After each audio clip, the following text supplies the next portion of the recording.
Bueno, compañeros, muy buenas noches para todos. Bienvenidos a nuestra cuarta tutoría de desarrollo del talento humano. Para el día de hoy el tema central será la selección de personal. Pero, como es costumbre, muchachos, me gusta escucharlos, compartir esos temas que ustedes han leído durante la semana y que les ha llamado tanto la atención para que compartamos con los compañeros. El tema de participación del que siempre hablamos, los escucho, muchachos. Profe, bueno, tengo, tengo un tema pues eh, tiene que ver con la inauguración del Aeropuerto Internacional Matecaña, que Ajá. se va a dar pues como un regalo para el cumpleaños 157 de la ciudad y como algo importante para para la región. Este, este aeropuerto, bueno, va a contar con la presencia del presidente el día de mañana e inclusive lo van a transmitir por Telecafé, tengo entendido, a las 3 de la tarde. Este tuvo una inversión total de 360.000 millones de pesos y inició obras en el año 2014. También, bueno, tiene tecnología muy pues de vanguardia. Tiene está pues, su construcción es muy amigable con el medio ambiente y pues había inquietud por los derrumbes que se han dado por las zonas circundantes, pero pues en el informe que dan los ingenieros dicen que no hay ningún riesgo con esta situación. Entonces, pues es algo que para la región, para el país, y ahorita que se va a hacer apertura de los aeropuertos, pues es algo muy importante. Y para el turismo, pues obviamente es muy importante para la región.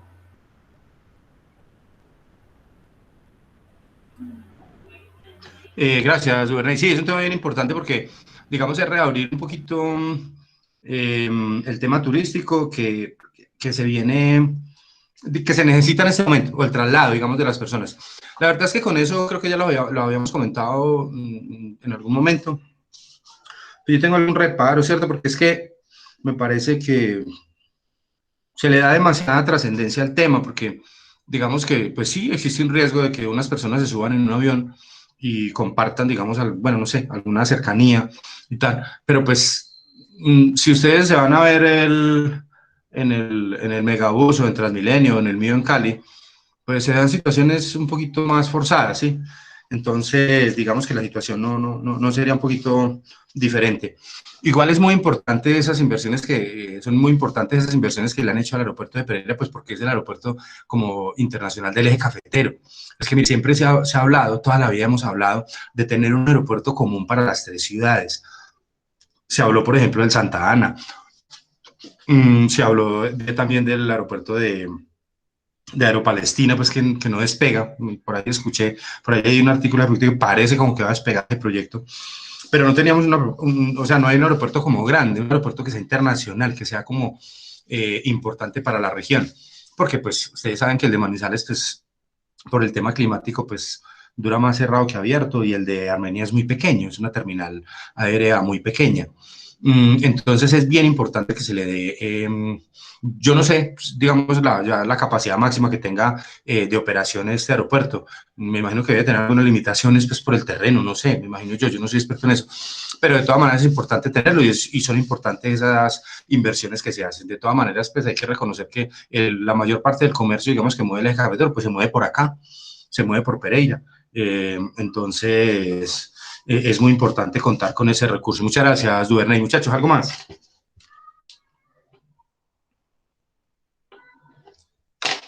Profe, Pilar, dime. profe, bueno, primero que todo, ya le voy a hablar acerca pues de una noticia de que la Corte Constitucional avaló el decreto relacionado con el auxilio de conectividad para las personas que tienen trabajo en casa. Ajá. Ellos dicen que pues, a la medida que establecieron que el subsidio de transporte ahora ya será un subsidio de conectividad digital para mitigar el impacto que está ocasionando la pandemia. Entonces, la Corte Constitucional ya lo avaló ese decreto para que se les paguen a las personas que antes no se les pagaban el auxilio de transporte, pero entonces ya que se les paguen mediante el trabajo en casa como auxilio de conectividad. No sé, y otra cosa es que mira que por acá está lloviendo muchísimo, en caso tal si se va la energía, es por ese factor de lluvia. Si nos mojamos es por eso. Sí, si me salgo de la clase es por eso, que se fue la energía. Pilar, no hay ningún problema, tranquila. Si te Bueno, sales, yo muchas me imaginaré entonces que está lloviendo mucho. Sí, ha llovido mucho. Sí, ese tema es importante, digamos, como tratar de ofrecerle como la alternativa a la persona de la conectividad. Lo han estado haciendo todas las universidades, la universidad pública. Mi hija estudia en la universidad pública y en estos días hace poquito le llegó una oferta como de un paquete para datos y tal, pero pues ella no lo necesita realmente, entonces no lo recibió, o sea, pues pidió que se lo entregaran a otra persona que de pronto lo necesitara realmente, pero es importante eso, si la persona que lo requiere ahora, porque es que resulta que hay muchos canales que están colapsados, pues porque todo el mundo está ahí, todos estamos por videoconferencia, estamos por Meet, por Zoom, bueno, por todas las plataformas, estamos tratando de seguir realizando las actividades por allí, entonces es bien importante, te va, muchas gracias. Pilar, ¿algo más, muchachos?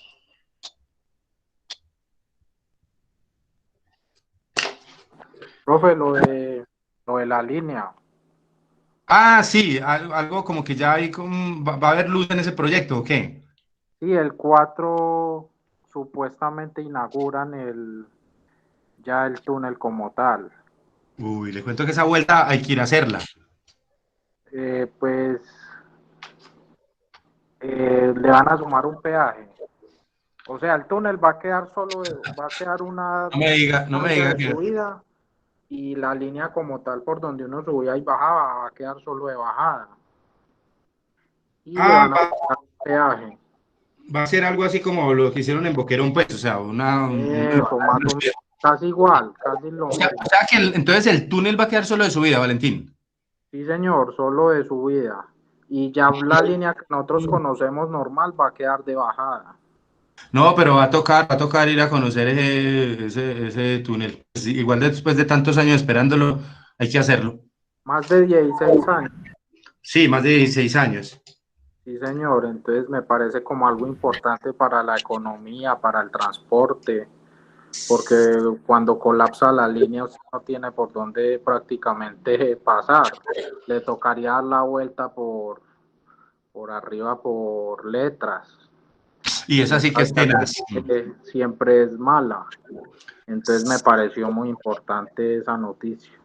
Sí, sí, yo también escuché algo esta semana así sobre eso y es importante porque pues de todas maneras es como destrabar ese proyecto porque el proyecto venía parado hace mucho tiempo, usted sabe que hay una demanda de este señor Collins que fue el contratista inicial en contra de la nación por 700.000 millones de pesos por los perjuicios y la adición presupuestal que hubo que hacerle fue muy grande, pero de todas maneras así, o sea, costara lo que costara, el proyecto había que terminar, porque dejar ese hueco pues ahí sin terminar, eso sería pues vergonzoso para este país, sabiendo que es como destaponar las dos cordilleras, ¿sí? Es como un paso, digamos, para la carga. Usted sabe que nosotros, desafortunadamente, la infraestructura vial que tenemos es muy mala, es muy básica, y obviamente, pues esto nos ayuda un poquito a descongestionar. Sí, en la línea eso pasaba cada rato. Llegaba, por ejemplo, un camión y se volteaba o se varaba, o bueno, yo no sé, o había un accidente y listo, y quedaba desconectado el país prácticamente entre Occidente y Oriente. Entonces, bien importante eso. Va a tocar que ahorita que lo abran, si quiere hacer esa vueltica y conocer eso y pagar el peaje, porque ¿qué más vamos a hacer? Ojalá que no, ojalá que no vaya a quedar así como el del Roble, que es tan caro. Peajes más. ¿Cómo, Valentín? Sí, señor, no era eso, profe. Ah, bueno, listo, Valentín, muchas gracias. Listo, muchachos, ¿algo más? Profe, buenas tardes. Hola, Victoria, ¿cómo estás? Bien, profe, pues una noticia que me parece importante de pronto para nombrarla en este momento, y es el caso pues de PM Hidroituango y el tema político pues que está viviendo o que se está viviendo en Medellín. Sí, cuéntanos. Sí. Ay, pues lo que pasa es que en este momento todos conocen que el alcalde de Medellín pues sacó a toda la junta directiva que venía hace muchos años en EPM. Y lo que pasa es que EPM pues era una empresa que era muy buena, tenía unas finanzas supremamente sanas y desde el 2013 hasta el 2020, hasta hoy, eh, tiene un pasivo de 38 billones de pesos y apenas un patrimonio de 23 billones. Entonces la situación económica de la empresa EPM es muy delicada y pues que ya ha tocado no solamente la empresa, sino que el tema político al alcalde de Medellín haber sacado pues a toda la junta directiva.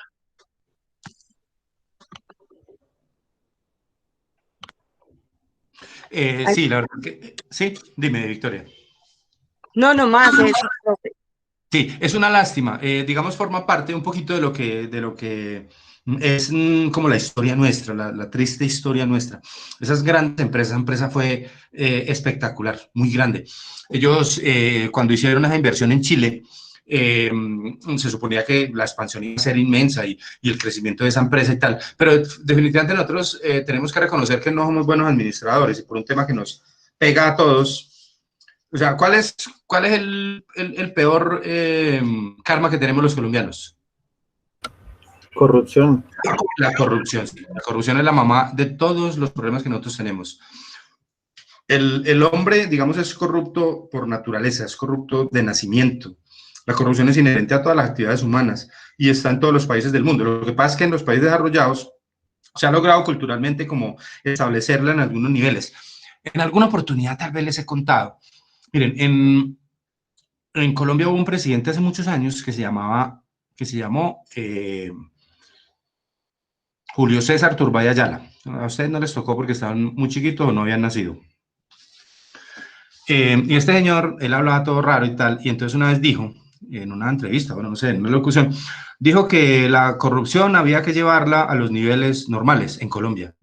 Y pues por esa frase, pues el señor casi es crucificado en el país, pues porque, pues, ¿cómo le ocurre decirle? O sea, le preguntan, venga, doctor Turbay, ¿y cuáles son para usted los niveles normales de la corrupción? Pero el señor tenía razón porque aquí no se mueve nada sin corrupción, aquí no se mueve, lo más popular en Colombia es una práctica que nosotros conocemos que se llama el CBY, todos sabemos que es el CBY, ¿cierto? No, profe. Yo no. No, no. Todos debemos saber qué es el CBY, CVY, no sabemos. No, profe. ¿Caso de la vida real? ¿Cómo, cómo? En la vida real el CBY traduce ¿cómo voy yo? ¿Sí? Esa es la cultura del colombiano. ¿Sí? Estamos en estamos en cualquier cosa, nos ofrecen algo, y yo cómo voy, y yo cómo voy ahí, y yo cómo voy ahí, cuál es la comisión mía, qué es lo que yo voy a ganar, qué es lo que yo voy a obtener. Eso es lo único que pensamos. Por eso andamos como andamos. Es una lástima. Estaban mirando yo, son temas políticos, administrativos. También es, digamos, son tendencias políticas. Algunos quieren imponer una ideología sobre otra y tal, pero no nos acordamos que las empresas son más valiosas y los recursos son más valiosos todavía. Nosotros deberíamos, digamos, ser un poquitico coherentes y valorar lo importante, o sea, tener la capacidad de hacer juicios de valor de lo que realmente vale, de lo que realmente tiene valor para todos, para la sociedad, y tomar decisiones con base en eso. Pero desafortunadamente se toman decisiones políticas y también se cometen muchos errores. Con el tema de Hidroituango, ustedes saben que Hidroituango va a quebrar a EPM por, pues, por todos los problemas que hubo allí, por los sobrecostos, porque la aseguradora pues difícilmente les va a cubrir todas esas pérdidas y eso va a ser muy fuerte para la empresa.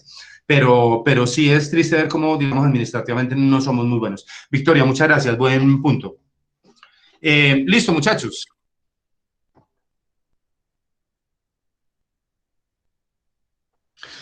Bueno, entonces, ¿qué vamos a hacer hoy?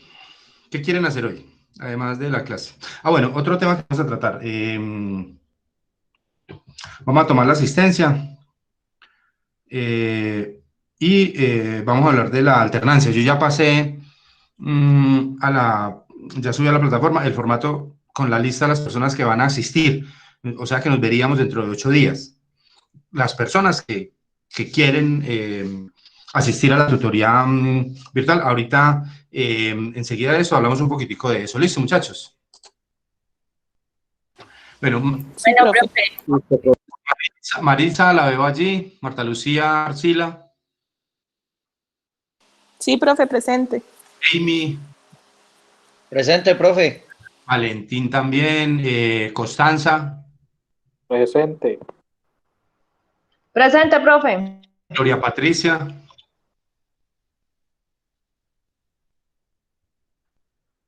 Gloria Patricia Grajales,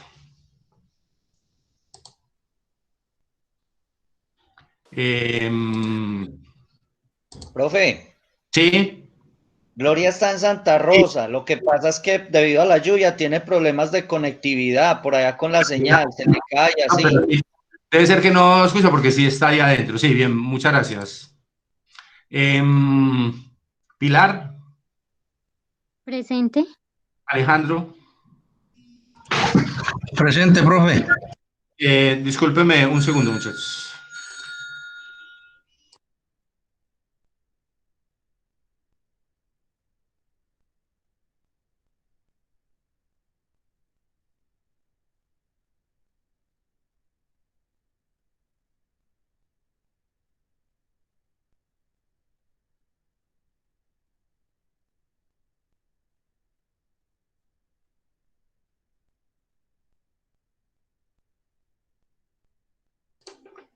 Qué pena, muchachos.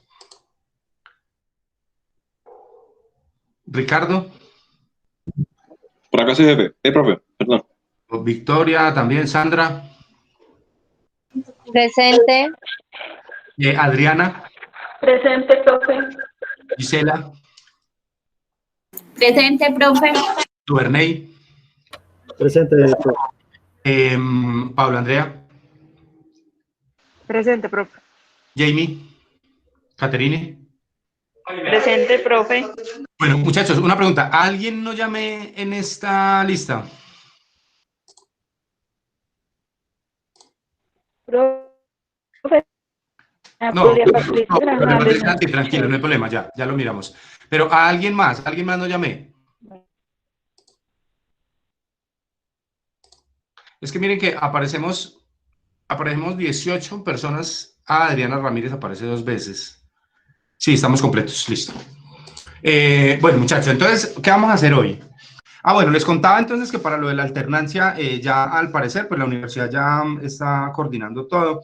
O sea que según el formato que yo pasé a la universidad, pero yo lo reviso acá, el formato de horarios de alternancia para desarrollo de talento humano, tenemos, pues yo no sé, ustedes me confirman. Yo tengo a Marta Lucía Arcila, Valentín Cano, Gloria Patricia Grajales, Victoria Prieto, Gisela Rivera y Paula Andrea Trejos. No sé si haya alguien más. Alejo. Profe, yo. ¿Y por qué no me había dicho?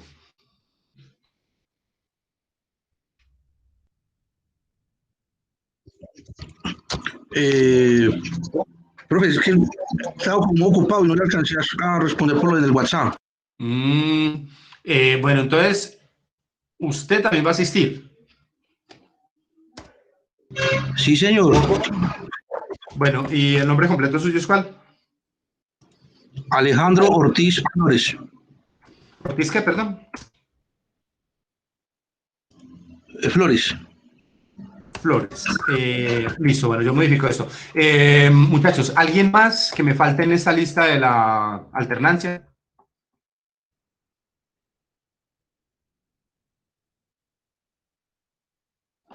Listo. Las demás personas continuamos entonces recibiendo las clases con la ayuda de las tecnologías. ¿Listo? Bueno, ahora entonces vamos a revisar. Profe, Sí. por ejemplo, nosotros en la clase que tenemos, por lo menos yo en la clase que tengo anterior a esta, todavía no nos han confirmado porque la profesora no sabe si puede asistir. Ay, Valentín, entonces sí. Si ella no puede asistir, nos tocaría una virtual y salir para allá. Entonces no creo que alcancemos o no sé. Sí, claro, precisamente yo les había explicado que el tema de la alternancia para los sábados pues tiene un dato adicional, o sea, una característica adicional y es esa precisamente, o sea, que usted no puede ver una clase, digamos, de 4 a 6 y media virtual y después arrancar para la universidad, estar en la otra presencial. Tenemos que coordinar eso, Valentín, sí, nos tenemos que poner de acuerdo esta semana porque obviamente los horarios de alternancia de las clases anteriores que ustedes tengan deben ser coordinados con esta. Es decir, para que el sábado que vayamos, pues obviamente ustedes estén allá nomás y vean las clases allá. Entonces sí nos queda pendiente eso, Valentín. Ese dato es importante porque tendríamos que mirarlo durante la semana, ya cuando esa tutora pues organice, o sea, cuando nos pongamos todos de acuerdo. ¿Ustedes qué horario tienen el sábado? ¿Toda la tarde o qué?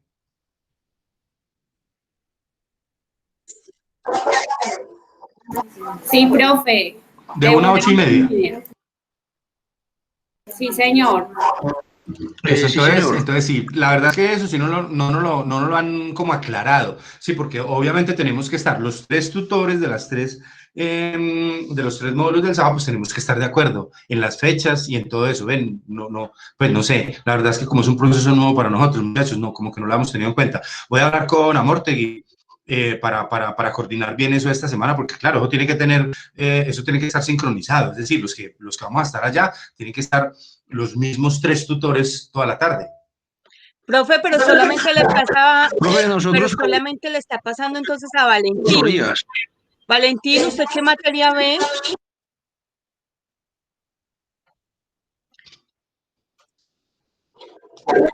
Por decir, a la 1 veo marketing, a las 3 y media veo matemática financiera y a las 6 y media esta.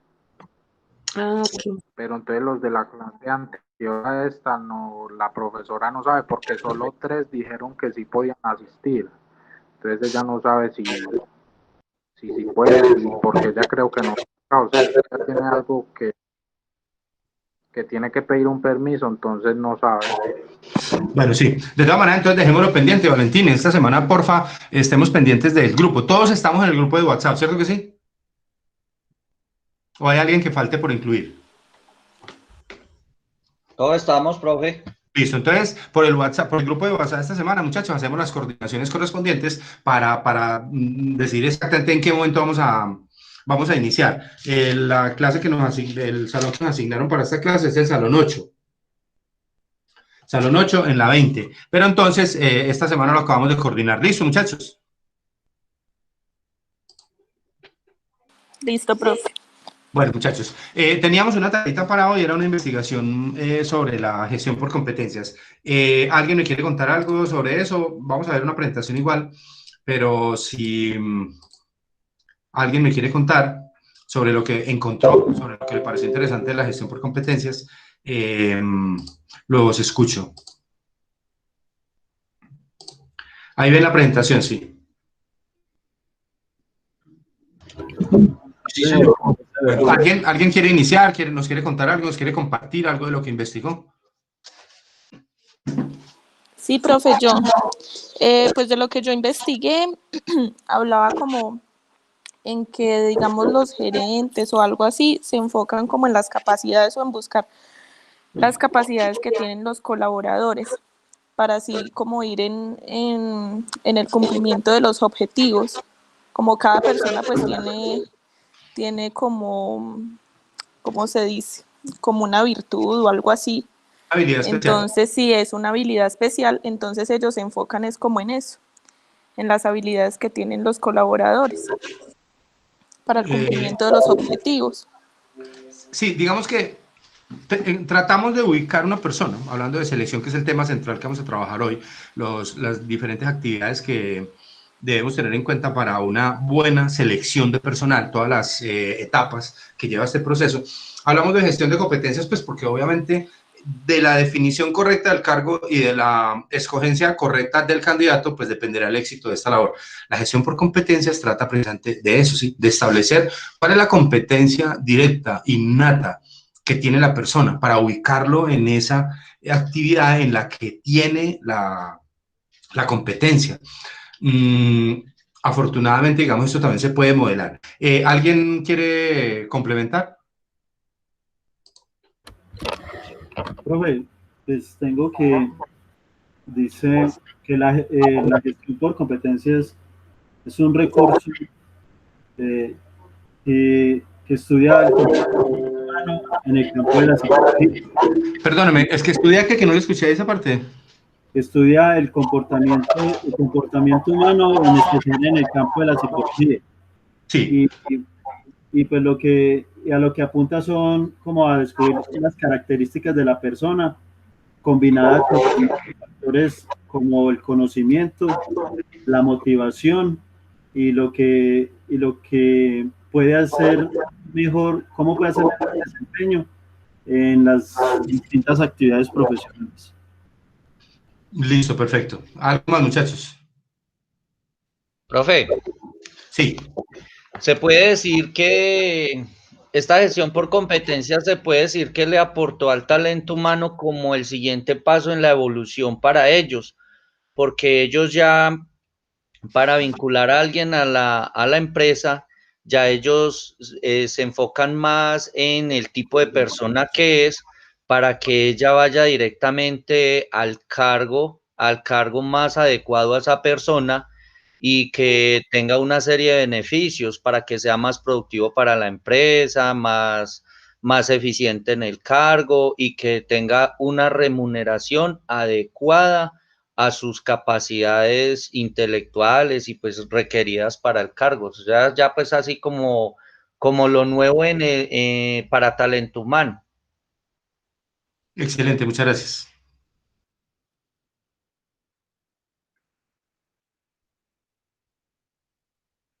Bueno, muchachos, para iniciar con esta presentación, tal vez, ahí la ven, ¿sí? No. Sí, señor. Bueno, tal vez tangencialmente ya hemos tocado el tema, no sé si de pronto en alguna de las otras tutorías yo les explicaba cómo el tema de las competencias fue una teoría que fue iniciada por allá en los 70 por un señor que se llamaba David McClelland. Él comenzó a hablar sobre este tema, o sea, como a perfilar, digamos, la habilidad innata de una persona para colocarla, pues, en una actividad que tuviera una relación directa con esa habilidad innata y, pues, obviamente el proceso puede ser un poquito más fluido. Tal vez les había contado ya, seguramente, cómo se explica la teoría de competencias o cómo la puedo explicar yo de la manera más básica. Recuerden lo que yo les hablé de si la actividad que yo tengo que desarrollar es trepar un árbol permanentemente, subir y bajar un árbol, y mis dos candidatos son un perro y un mico, pues obviamente yo elijo a... Mico. Al mico. ¿Por qué lo elijo a él? Porque él seguramente tiene la habilidad innata, o sea, nació con ella. Él está hecho para eso, su cuerpo está diseñado para eso. Entonces, si la actividad es esa, es decir, con esto, ¿qué les quiero decir, muchachos? Si la definición del cargo es esa tarea, y yo tengo ese candidato, pues estoy en la gloria. Porque, bueno, pero entonces lo segundo es que lo que yo les comentaba después, resulta que el mico tiene la habilidad innata para hacer esa tarea, pero resulta que no tiene buena actitud con C, o sea, el mico no quiere, y no tengo otro candidato sino el perro. ¿Qué tendría yo que hacer? Tratar de desarrollarle esa habilidad al perro, ¿cierto? Seguramente se va a... ¿Cómo? Entrenarlo. Claro, sí, seguramente se va a demorar más, seguramente el proceso va a ser más tortuoso, seguramente los resultados inicialmente no van a ser los mejores. Con esto lo que les quiero decir es que, adicional a que la persona tenga, en gestión por competencias, tenga esa habilidad innata para desarrollar esa labor, también las puede cultivar. De la teoría de un señor que se llama Howard Gardner, un psicólogo, por allá de los años 80, se creó la idea de las inteligencias múltiples, ¿sí? De pronto han escuchado ustedes hablar sobre eso. Son temas muy comunes de los que se habla mucho.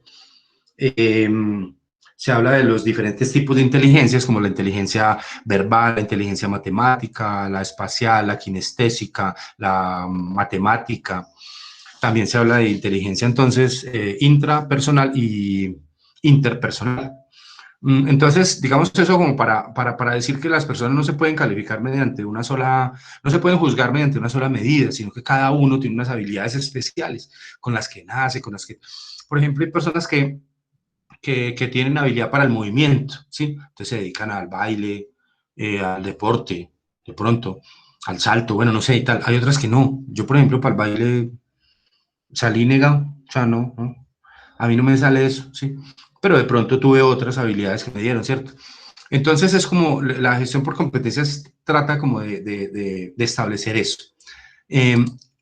Coherencia entre la tarea y el candidato, es decir, la definición del cargo como tal, que es lo que vamos a hablar hoy, es el tema central de la selección de personal que tiene que ver con eso, con la definición de necesidades puntuales de los cargos y con la, digamos, coherencia entre eso y el perfil del candidato, para lograr, pues obviamente, una mayor asertividad en el caso.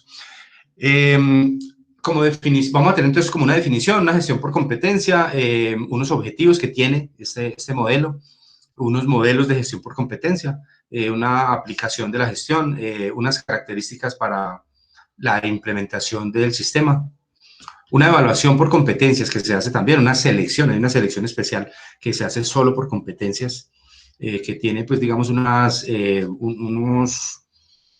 unos test especiales para medir competencias como tal, unos pasos de una selección por competencia y las conclusiones, y por último vamos a tener las referencias bibliográficas de las que sale esta presentación. Como definición, muchachos, vamos a decir que competencia. Las competencias son aquellos conocimientos, habilidades, prácticas y actitudes que se requieren para ejercer en propiedad un oficio o una actividad laboral. Es decir, la competencia que requiere el cargo como tal, eso lo debo definir yo en el tema dentro de las actividades de selección de personal.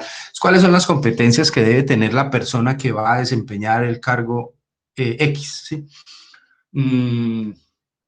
¿Cuáles son los conocimientos, las actitudes, las habilidades que debe tener? ¿Sí? Y con base en eso, tratar de ubicar un candidato que las tenga, es decir, que cuente con ellos de manera innata, de manera natural, para que el proceso sea menos forzado. Obviamente, si yo no me acerco al perfil exacto, porque las competencias, pues, es un tema también de, digámoslo así, ¿sí? ¿Por qué no decirlo de suerte, cierto? Si yo tengo ese cargo que tiene estas especificaciones particulares y de pronto consigo el candidato exacto, o sea, el perfecto, el que es para ello, pues obviamente va a tener éxito seguramente, también de acuerdo con otras actividades que yo lleve a cabo, que son el mantenimiento, la motivación y otras cosas, para que ese candidato permanezca durante un tiempo importante en el cargo, pues habré tenido éxito, ¿cierto? Entonces, de los conocimientos, habilidades prácticas y actitudes, se determina cuál es la competencia que requiere el cargo como tal. Dentro de la gestión por competencias hay, es como el modelo en el que se evalúan las competencias personales específicas para cada puesto de trabajo, es decir, qué se necesita para ese cargo, y se definen las características, rasgos subyacentes que deben tener las personas para ocupar ese puesto determinado. Es decir, yo elaboro el perfil del cargo como tal, que es una tarea que tengo que hacer, la primera que tengo que hacer dentro de la selección de personal, y después de que defino ese perfil del cargo, exactamente qué conocimientos, qué habilidades, qué destrezas debe tener, trato de buscar un candidato que tenga esas habilidades como tal. Entonces, lo primero, pues favoreciendo el desarrollo de nuevas competencias para el crecimiento personal de la gente, de los colaboradores, y también entonces, cuando se definen esas características o rasgos, se buscan rendimientos excelentes y garantizar el desarrollo y administración del potencial de las personas. Qué bueno fuera, ¿cierto? Que siempre lo pudiéramos hacer. O sea, que si yo necesito una persona para que maneje el área técnica, pues tenga las habilidades, tenga las competencias exactas que yo necesito, el conocimiento, la experiencia, que digamos que la inducción sea mucho más sencilla. De eso se trata como el tema de la gestión por competencias. ¿Para qué hacemos evaluación por competencias, muchachos? Para saber qué tipo de trabajador estamos contratando. El resultado de la evaluación de las competencias de un postulante nos va a ayudar a tomar la decisión de si conviene o no contratarlo. Es decir, si yo contrato con base en la teoría de gestión por competencias, pues tendría que cumplir exactamente con ese requerimiento. ¿Qué tan lejos está las capacidades o las competencias del candidato con los requerimientos del cargo para tomar la decisión? Y para saber cuál es el nivel de los trabajadores en cuanto a sus competencias de desempeño. Permite detectar falencias y carencias en las personas que ocupan determinados puestos de trabajo, los cuales pueden ser sujetos de un proceso de capacitación posterior. Con esto lo que queremos decir es que no necesariamente la persona tiene que haber nacido con esa competencia, sino que también la puede ir desarrollando a través del tiempo, es decir, con base en la experiencia, en las horas de trabajo, en la constancia, en la actitud que presente frente a los temas de conocimiento, de capacitación, de estar todos los días, digamos, atentos a cambios y tal, pues la persona puede cambiar el tema de competencia, puede adquirir competencias nuevas como tal. El objetivo de la gestión por competencia, entonces hablamos del saber hacer, el querer y el poder, ¿sí? El saber hacer, o sea, como tener la educación, la experiencia, las habilidades, los talentos. El querer es motivacional, es la actitud, los valores personales, y el poder, pues es tener la capacidad, ¿cierto? Las políticas, los procesos, o sea, tener como las herramientas para hacerlo. Entonces, digamos que en el tema de competencia, pues hablamos del saber hacer, querer hacer y poder hacer. Hay quien sabe y no quiere, ¿cierto? Pues con esa persona pues tendré que hacer una labor diferente. Hay quien quiere y no sabe, también tendré que hacer una labor diferente porque será de educación. Y hay quien puede y no quiere, ¿cierto? Una labor motivacional. Entonces, digamos que la tarea en esto, en la gestión por competencias, es como establecer o determinar cuál es la situación de cada uno para entender básicamente cuáles son las actividades o los pasos a seguir para lograr el éxito en la contratación como tal. Muchas sus preguntas hasta aquí. No, señor.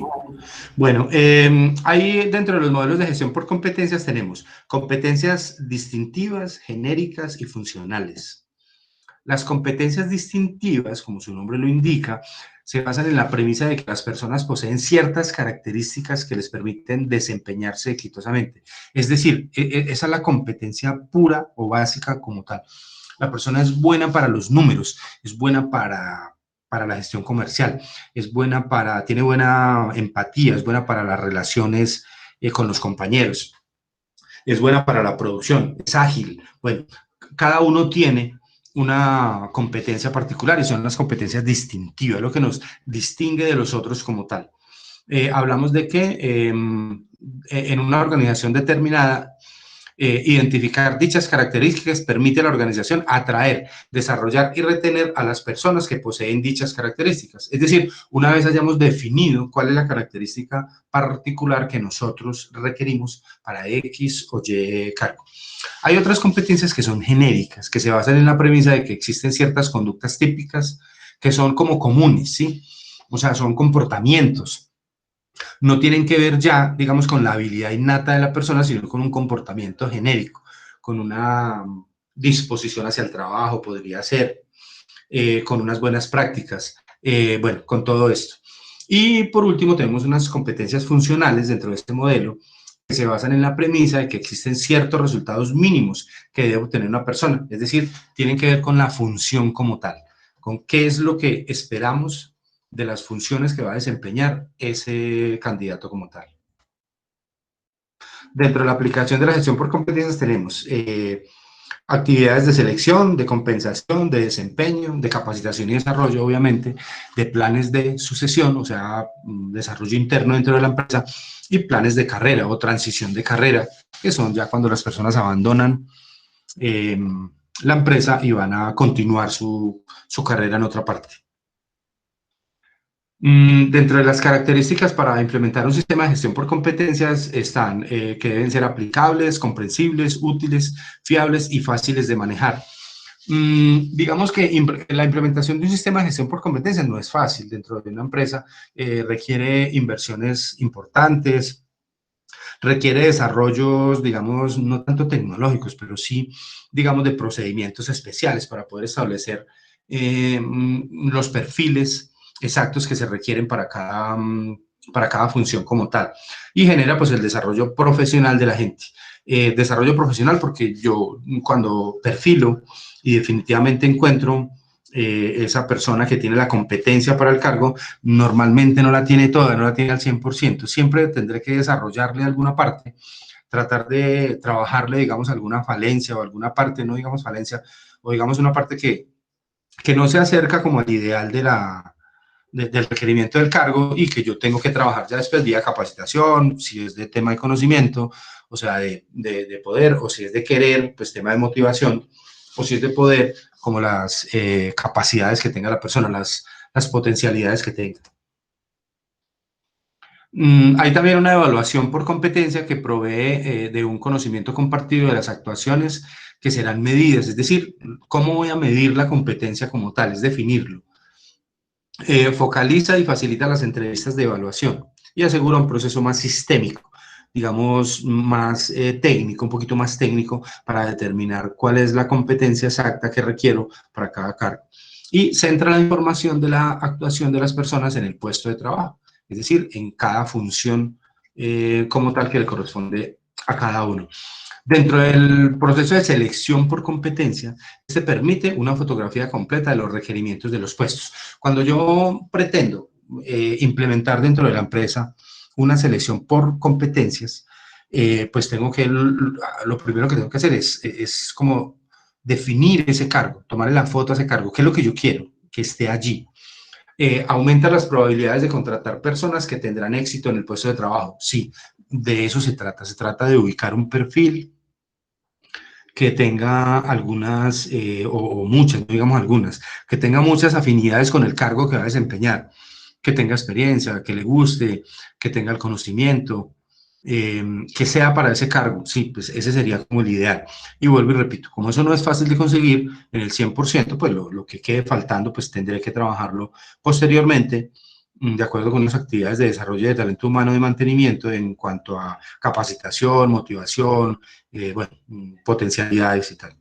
Reduce la inversión en personas poco adecuadas. Bueno, sí, en realidad de lo que trata la gestión por competencias es de eso en últimas, o sea, o grosso modo, es de que cuando yo contrate una persona, pues esté seguro de que es que es la ideal, que es el candidato ideal, el perfil ideal para ese cargo. E identifica las competencias que se pueden formar y desarrollar, es decir, las que no tiene el candidato, las que le faltan, porque está muy cercano, o sea, de pronto yo tengo 3 candidatos y de los 3 hay uno que se acerca más a la definición del cargo, a los requerimientos del cargo, pues obviamente opto por él y identifico las competencias que debo formar, o sea, que le debo complementar. Dentro de los pasos para una selección por competencia tenemos la primera, establecer la necesidad de cubrir una posición, una solicitud de personal que viene dentro de cualquier proceso de selección de personal, una revisión y descripción del cargo, es importantísimo para el tema de competencias, lo más importante es la definición de lo que requiere el cargo como tal, una recolección de información sobre el perfil requerido, un análisis sobre eventuales candidatos internos, ya lo vamos a ver ahorita en la temática del módulo, cómo se puede hacer, digamos, el reclutamiento interno o externo, de acuerdo a las necesidades, de acuerdo a las posibilidades que tengamos, y cuáles son las ventajas y desventajas de cada uno. Decisión sobre realizar búsqueda interna o no, definición de las fuentes de reclutamiento, es decir, de dónde vamos a sacar las hojas de vida, los perfiles para el cargo, la recepción de candidaturas, la primera revisión de antecedentes, las entrevistas, ya lo vamos a ver ahorita en detalle, las evaluaciones específicas y psicológicas, es decir, de actitud y de aptitud para el cargo, la formación de candidatura, la confección de informes sobre los finalistas, la presentación al cliente interno, digamos, al que toma la decisión. Recordemos que por lo general el Departamento de Desarrollo Humano de una empresa importante, pues no toma la decisión de contratar a nadie, ¿cierto? Simplemente filtra y le coloca al jefe de área 3 candidatos o 2 candidatos que son idóneos y la persona ya toma la decisión, el jefe de esa área toma la decisión. Por lo general funciona así, es decir, el Departamento de Desarrollo Humano facilita y apoya la labor de la selección, pero no toma la decisión como tal. Presentación de finalistas al cliente interno, bueno, selección de finalistas, la negociación, luego la oferta por escrito, la comunicación de los postulantes y luego el proceso de admisión como tal. Como conclusiones de esa tarea de gestión por competencias, tenemos que identificar los talentos y cualidades de una persona para poderse desenvolver en un centro de trabajo. Sí, básicamente es eso, es determinar para qué es buena esa persona, para qué es bueno ese candidato y tratar de ubicarlo en el sitio donde le podamos, no lo digamos así, no digamos explotar, digamos donde podamos brindarle la mayor posibilidad de éxito, ¿sí? De acuerdo a esos talentos que tiene. Centra la información, la actuación de las personas en un puesto de trabajo.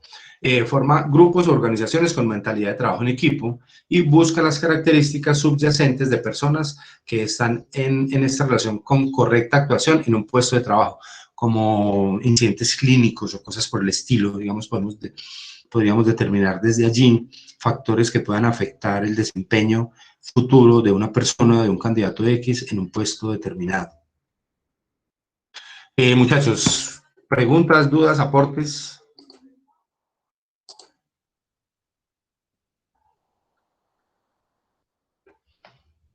No, profe. No, señor, todo claro. Bueno, listo. Denme un segundo.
Qué pena, muchachos.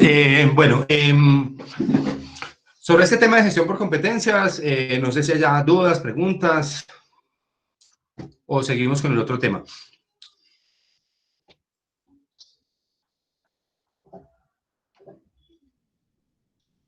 Bueno, listo.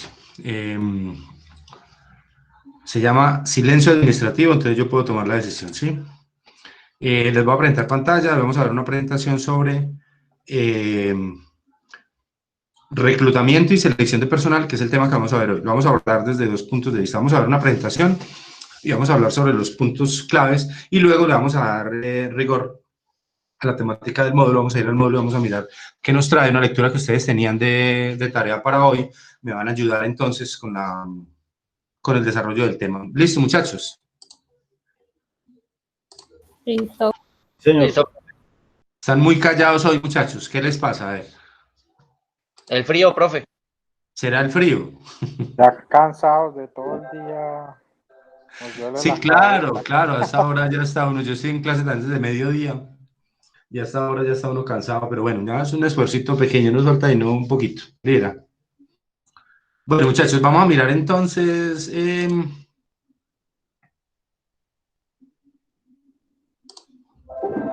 ¿Me cuentan ahí cuando vean la presentación, por favor? Sí, señor, lo estamos viendo. Listo, bueno, este es el tema central que vamos a tocar hoy, que nos corresponde por cronograma, por concertación de compromiso académico, es el reclutamiento y selección de personal como tal. ¿Qué es el reclutamiento? Digamos, es un conjunto de técnicas y procedimientos que se proponen atraer candidatos potencialmente calificados y capaces para ocupar puestos dentro de la organización. Puestos que, pues, digamos que como cuestión lógica, pues ya tendré yo definidos. Es lo primero que tengo que hacer. La selección de personal es uno de los procesos, uno de los subprocesos del desarrollo de talento humano, de todas esas actividades de talento humano.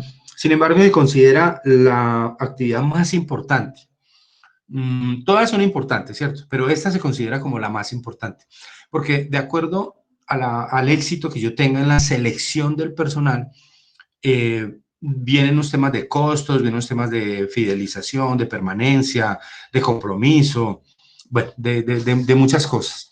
Entonces se considera, digamos que es como la parte más importante, el proceso más importante dentro de las actividades de desarrollo humano, desarrollo del talento humano.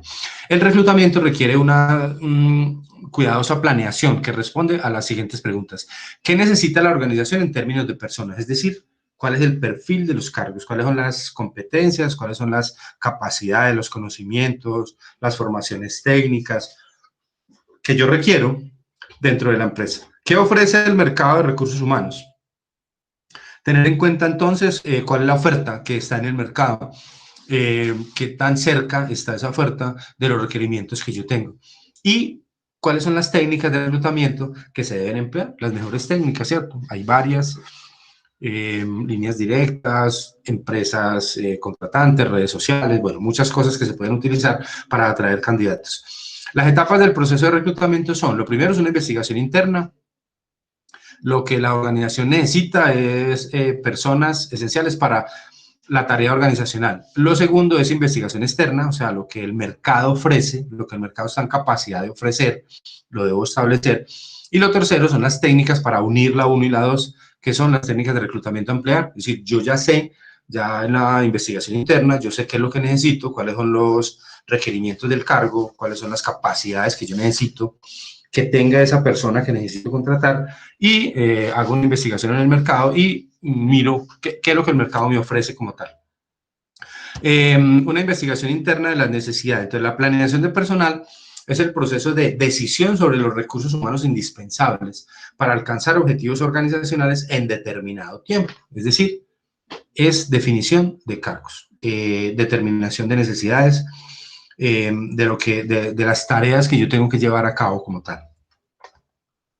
Los modelos de planeación de personal. Hay un modelo basado en la demanda estimada del producto o servicio, es decir, las necesidades de personal son una variable dependiente de la demanda estimada del producto en una industria o del servicio en una organización no industrial. Pues eso es apenas lógico, ¿sí?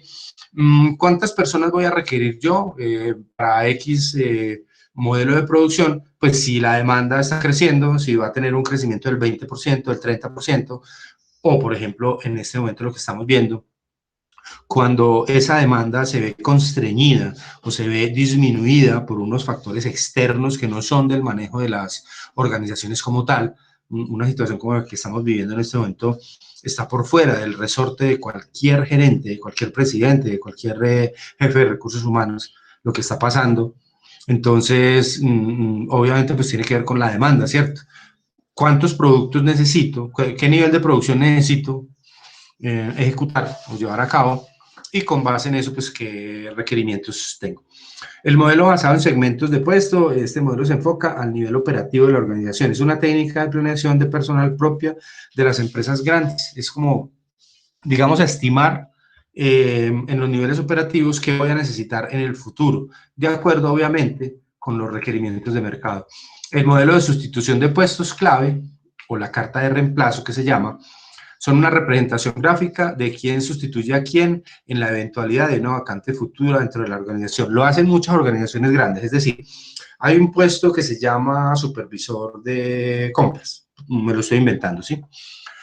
Y resulta que la empresa prevé que para esa vacante, digamos, cuando se presente, no es que se esté presentando, sino que en el momento en que se presente, en el momento en que de pronto se requiera cubrir ese cargo, ¿qué perfiles hay cercanos? Entonces envían a unas personas, a unas pruebas que estén en unos cargos parecidos y que puedan en un momento dado cubrirlo.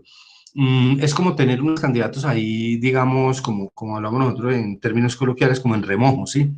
Para poder cubrir una vacante en un momento dado. Es como tener un stock interno de candidatos para determinado cargo. El modelo basado en el flujo de personal describe el flujo de personas hacia el interior, dentro y hacia afuera de la organización. Tiene que ver con la rotación.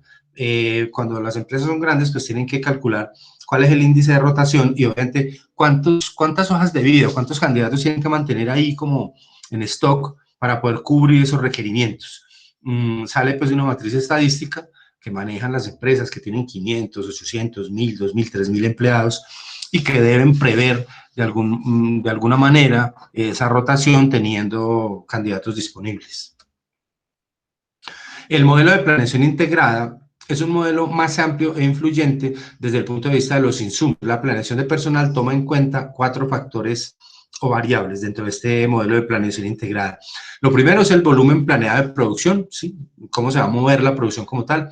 Lo segundo son los cambios tecnológicos que modifiquen la productividad del personal. Recordemos que la tecnología, pues, paulatinamente va desplazando la mano de obra, eso lo estamos viendo desde hace muchos años, con base en los desarrollos tecnológicos que tiene la industria. Sin embargo, con el traslado paulatino que va teniendo la producción de los países, del sector primario al secundario al terciario y después al cuaternario, del que hemos estado hablando hoy en día, pues también hay una actividad de servicios que va creciendo, es decir, en la medida en que los cambios tecnológicos van desplazando más mano de obra, porque los procesos son más automatizados, también se van abriendo otros campos en el tema de servicios, porque hoy en día, digamos que el área el sector de la economía que más genera ingresos es el terciario, es el sector de los servicios como tal. Hoy en día lo que más genera producción en el mundo son las aplicaciones, las APP, son lo que más generan. Y la producción de inteligencia artificial y todas estas cosas que forman parte de algo que se está ya configurando que llamamos el sector cuaternario de la economía. Otra variable son las condiciones de oferta y demanda en el mercado y comportamiento de los clientes, que debo tener en cuenta para efectos de implementar un modelo de contratación. Y la planeación de carrera dentro de la organización. La planeación de carrera tiene que ver pues, con los ascensos, con la posibilidad de que una persona llegue y que desempeñe un cargo de menor responsabilidad y un día logre llegar a cargos de mayor responsabilidad como tal.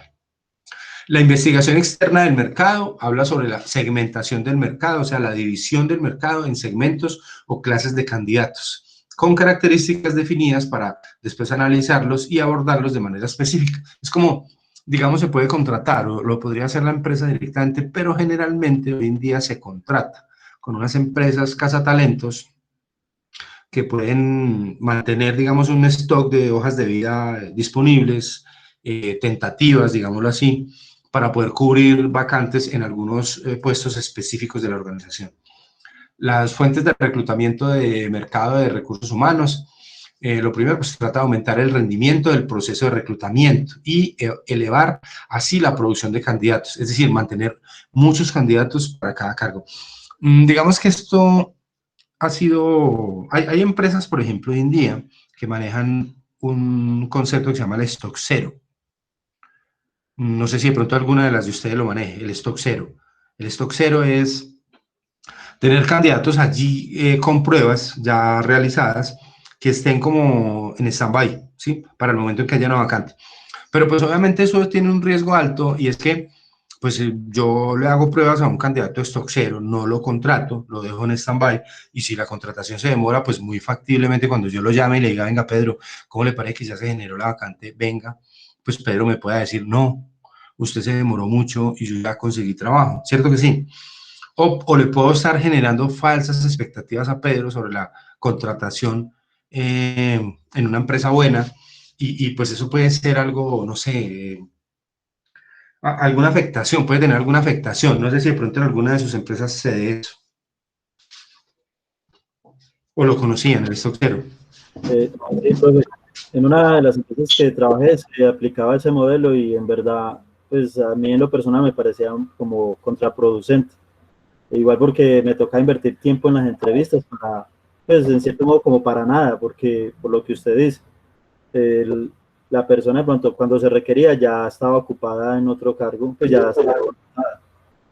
Entonces era como poco, como, no era como muy buena opción, pero era requerida por el área de talento. Sí, pero digamos que a mí también, digamos, yo trabajé en un banco hace años y también manejaban eso, el stock cero. Entonces hacían pruebas y llamaban y capacitaban a las personas y listo, y las mandaban para la casa. No les pagaba el tiempo de la capacitación y quedaban en stock cero. Pero pues yo la verdad fue que vi durante ese tiempo muy poca contratación de esas personas de stock cero, porque por lo general cuando las iban a buscar ya estaban ocupadas. Y también se daba mucho que las personas venían y seguían preguntando si de pronto sí, como con la esperanza y tal. Entonces, como yo no sé, como venderle falsas expectativas a la gente es como tan, pues me parece, no sé, me parece duro. También reducir la duración del proceso de selección al ser más rápido y eficaz. Pues los procesos de selección tienen que ver, pues tienen digamos, un esquema especial. Hay un acercamiento, hay un reclutamiento, hay una como preselección, luego hay una selección de candidatos, pues como elegible, una revisión de hojas de vida, luego de esos candidatos se llama a algunas entrevistas, luego de ahí algunos pasan a unos procesos posteriores y por lo general siempre, para un cargo solamente, pues se quedan 3 candidatos. Es lo que se maneja como de manera normal, como el proceso generalmente aceptado. También reducir los costos operativos de reclutamiento por medio del ahorro en la aplicación de sus técnicas y en la eficacia de la búsqueda de talentos. Pues digamos que eso tiene que ver también con el tema de rotación de la empresa. Si la empresa tiene una rotación muy alta, pues tendrá que dedicar unos buenos recursos para el proceso de reclutamiento y selección, porque permanentemente va a tener que estar buscando candidatos para sus cargos. Eso tiene costos, claro, todo eso tiene costos. Eso se contrata con unas empresas, el tema de las pruebas psicotécnicas, las pruebas específicas, las verificaciones, bases de datos, las verificaciones sociales, visitas domiciliarias, cuando se requiere, por ejemplo, en ciertos cargos, pruebas de poligrafía, pues obviamente eso tiene un costo alto. Sí, la alta rotación de personal tiene un costo alto para la empresa, no solamente en el tema de contratación, sino también en el tema de producción, supongo yo, ¿cierto? Porque pues al estar rotando permanentemente el personal, pues pensaría uno que hay menos posibilidades de que las personas se comprometan con la labor como tal o con los cargos. ¿Qué quiero decir con esto? Si yo conozco una empresa que tiene una alta rotación de personal, yo podría decir que el clima laboral no es bueno, o tal vez que los salarios no son buenos, o tal vez que la manera digamos, de manejar o de dirigir no es buena, que la gente se cansa y que lo toman como lo que vulgarmente nosotros llamamos, perdón, un escampadero, mientras que se consiguen algo mejor. El proceso de reclutamiento tiene medios de reclutamiento. El reclutamiento interno es cuando obviamente pues ocurre cuando la empresa trata de llenar una determinada vacante mediante el reacomodo de sus empleados con ascensos. Digamos que es ideal para cierto tipo de empresa en donde se puede reconocer el desempeño de una persona en un momento dado y darle la responsabilidad de un cargo mayor. Sin embargo, es contraproducente en algunas ocasiones por un concepto que se llama ¿cómo se llama eso? El dilema de Peter. ¿Alguien lo ha escuchado? El dilema de Peter dice, eso es de un escritor ya de hace unos años, que dice que la persona en una empresa puede ser ascendida hasta lograr el máximo nivel de incompetencia. Tomando en cuenta, pues, que las características que la persona deba tener para ser ascendida dentro de la empresa no tienen que ver no tienen necesariamente que ver con su desempeño anterior, sino con su potencialidad hacia el futuro. ¿Cómo lo explico yo? Hay una línea de producción en una empresa y de pronto hay un supervisor. Resulta que, y son 20 operarios, ese supervisor atiende esos 20 operarios, los verifica, les hace monitoreo y tal. Resulta que este supervisor un día lo ascienden o se retira por alguna razón. Y entonces nombran al que tenga mejor desempeño de esos 20 como supervisor. Pero resulta que esa persona no tiene la capacidad para manejar un grupo y puede cometer errores. Es decir, tomamos el desempeño individual como la razón para una promoción, pero yo tengo que tener en cuenta los requerimientos y el perfil del nuevo cargo. No sé si eso sea claro, muchachos. Eso lo llamamos el dilema de Peter. Sí, señor. Claro. Entonces, cuando se hacen movimientos internos, pues uno debe tener en cuenta cómo es. El reclutamiento interno implica transferencia, ascenso, transferencia con ascenso, programas de desarrollo personal y planes de carrera para el personal como tal. Ahí también se habla de temas, digamos, las empresas muchas veces son recelosas de realizar este tipo de ascensos o esos planes de carrera, porque cuando una persona, digamos, desarrolla un cargo y es elevada a otro cargo, es posible que si sus compañeros antiguos lo ven ahora como jefe, él pierda un poquitico de autoridad o le cueste un poquito transmitir la idea de autoridad sobre el grupo. Pues porque resulta que Pedro ayer era mi compañero y trabajaba conmigo aquí y Pedro a partir de la otra semana va a ser mi jefe, ¿sí? Entonces puede ser contraproducente en un momento dado. Profe. Sí. Pero eso sucede mucho cuando hay gente de muchos años de bagaje en la compañía, ¿cierto? Sí, por lo general.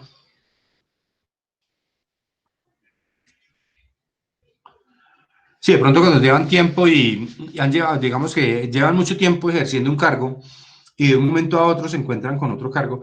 Es decir, miren, las capacidades de un líder son difíciles de medir. El liderazgo, las fuentes de la autoridad, según la teoría de Max Weber, que fue un escritor alemán que escribió un libro que se llama Autoridad, Poder e Influencia, habla sobre eso.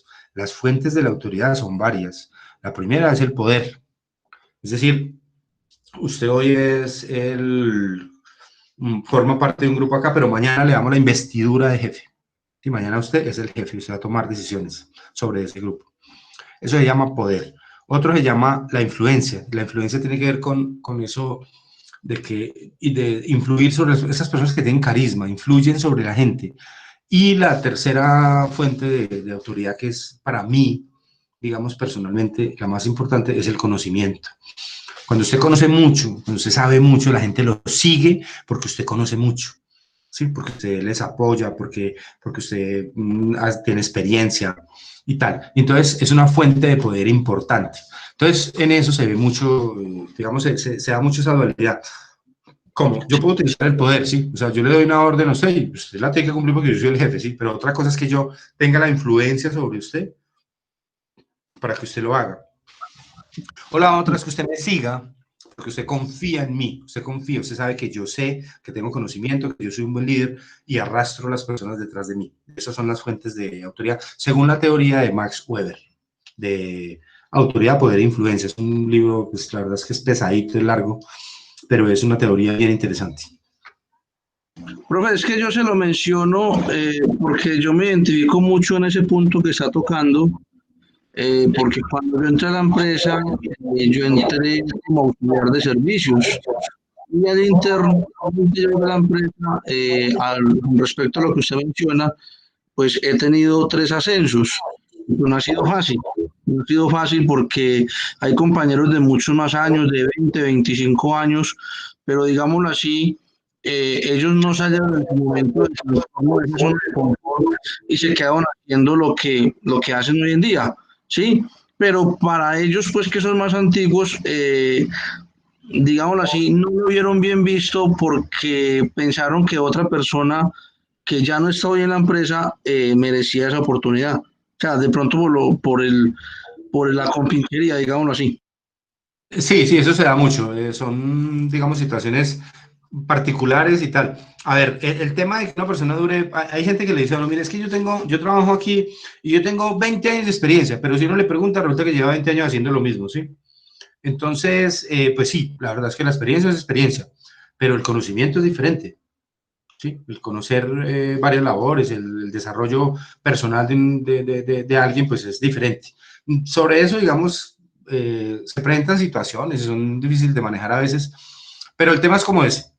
El tema es como que la contratación y la promoción interna pues tiene esos riesgos. No estoy diciendo que el principio de Peter se cumpla, siempre, no. Hay personas que pueden ser exitosas, obviamente, dentro de una organización porque se preparen, porque tengan la experiencia, bueno, no sé, porque la actitud les dé para eso. Entonces, digamos, no estoy diciendo que necesariamente se tenga que dar el principio de Peter cuando una persona asciende. Es una teoría del señor, es que no recuerdo en este momento el nombre, que habla sobre eso. Bueno, las ventajas del reclutamiento interno son que ese proceso es más económico, es rápido, presenta un índice mayor de validez, es una fuente poderosa de motivación para los empleados y puede ser en un momento dado, digamos, el que las personas de la organización puedan entender que tienen posibilidades internas de crecer. Aprovecha las inversiones de la empresa en la capacitación. Y las desventajas son que exige que los nuevos empleados tengan cierto potencial de desarrollo. Pueden presentarse conflicto de intereses, usted me lo acaba de comentar. Puede presentar el principio de Peter, que ya les expliqué. Las personas piensan y razonan solo dentro de los patrones de cultura organizacional y la descapitalización del capital humano, es decir, pérdida de pronto de valores o de autoridad dentro de la organización como tal. El reclutamiento externo entonces funciona con candidatos que provienen de afuera. Hay empresas que por política dicen, mire, estos cargos X, Y o Z van a ser provistos siempre con reclutamiento interno. ¿Por qué? Pues porque son especiales, porque tienen unas connotaciones particulares, porque manejan unos niveles de complejidad, bueno, no sé. Y digamos que lo publican de esa manera y pues es aceptado. Lo hacen muchas empresas, siempre para ciertos cargos. Por ejemplo, yo que trabajé en la banca tantos años, siempre que iban a contratar a un gerente, normalmente en el 99% de los casos venía de afuera. Siempre venía de afuera, o sea, de otra entidad o de, bueno, no sé. Pero difícilmente promovían a una persona interna, así tuviera las condiciones, la promovían a una gerencia.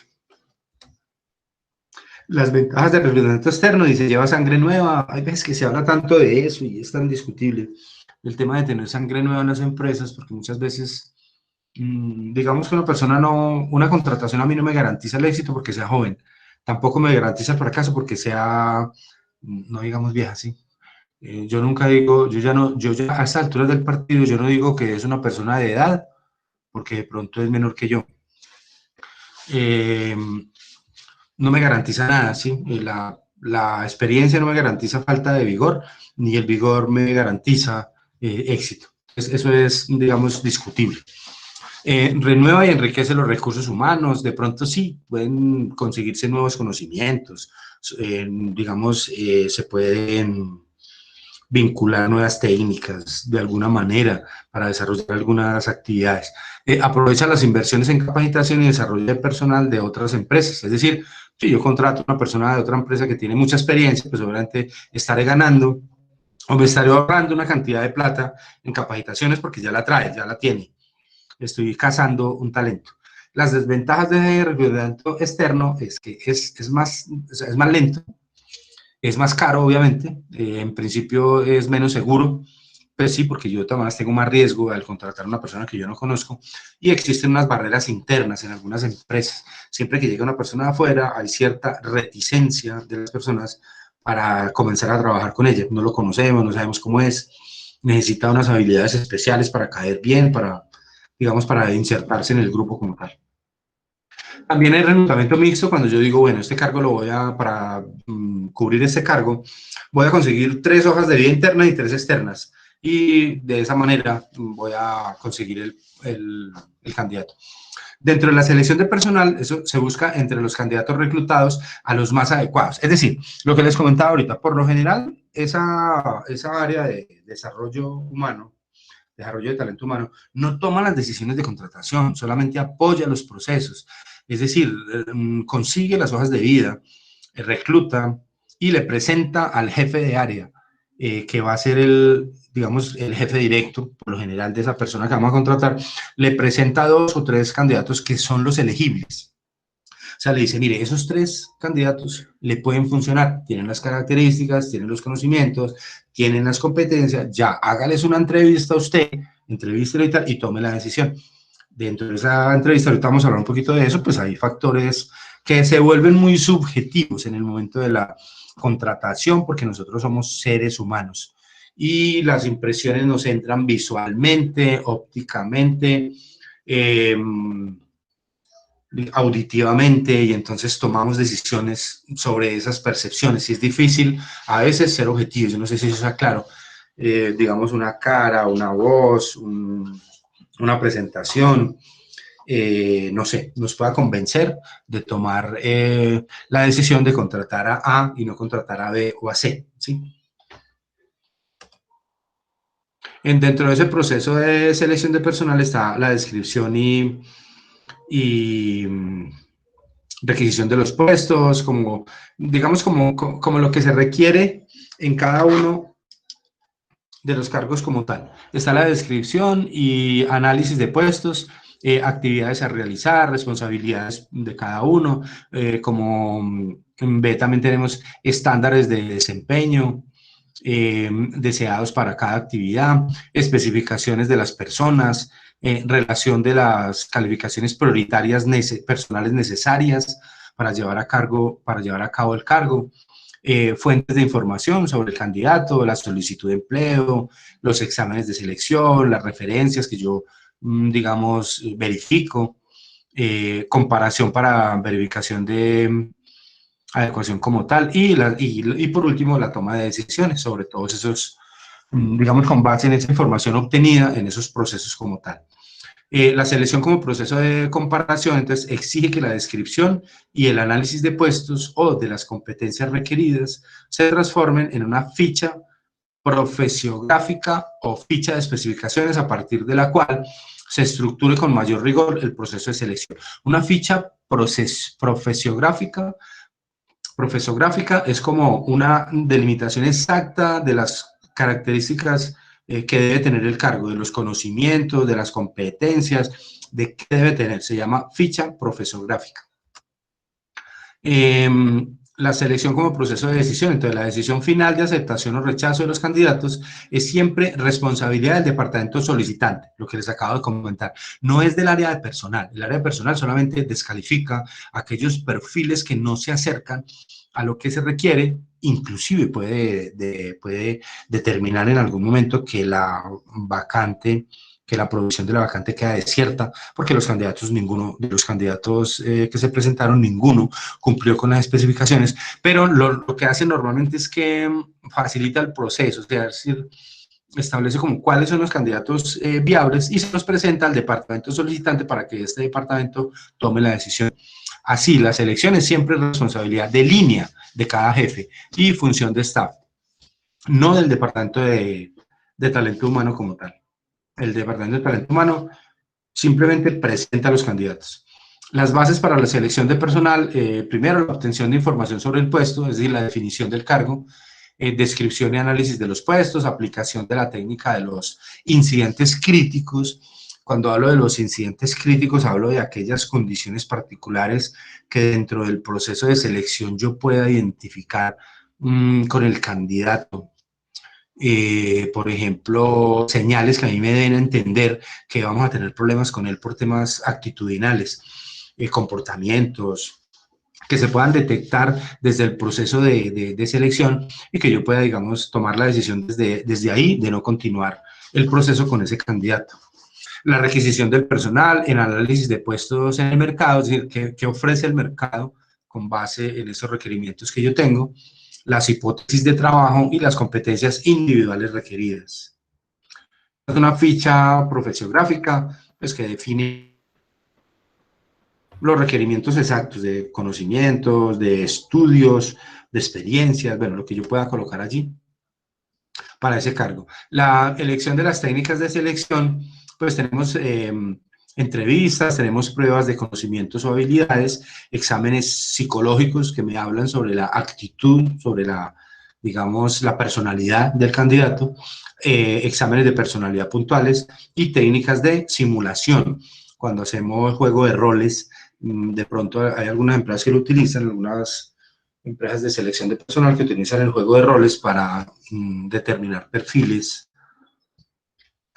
Dentro de la entrevista de selección, no, sobre este tema no vamos a hablar, ahorita vamos a ver un videito que de pronto ustedes ya vieron, que estaba propuesto en la lectura, sobre unos tips y unas características especiales que debe tener la entrevista de trabajo. De parte de la empresa, pues obviamente debe tener una preparación.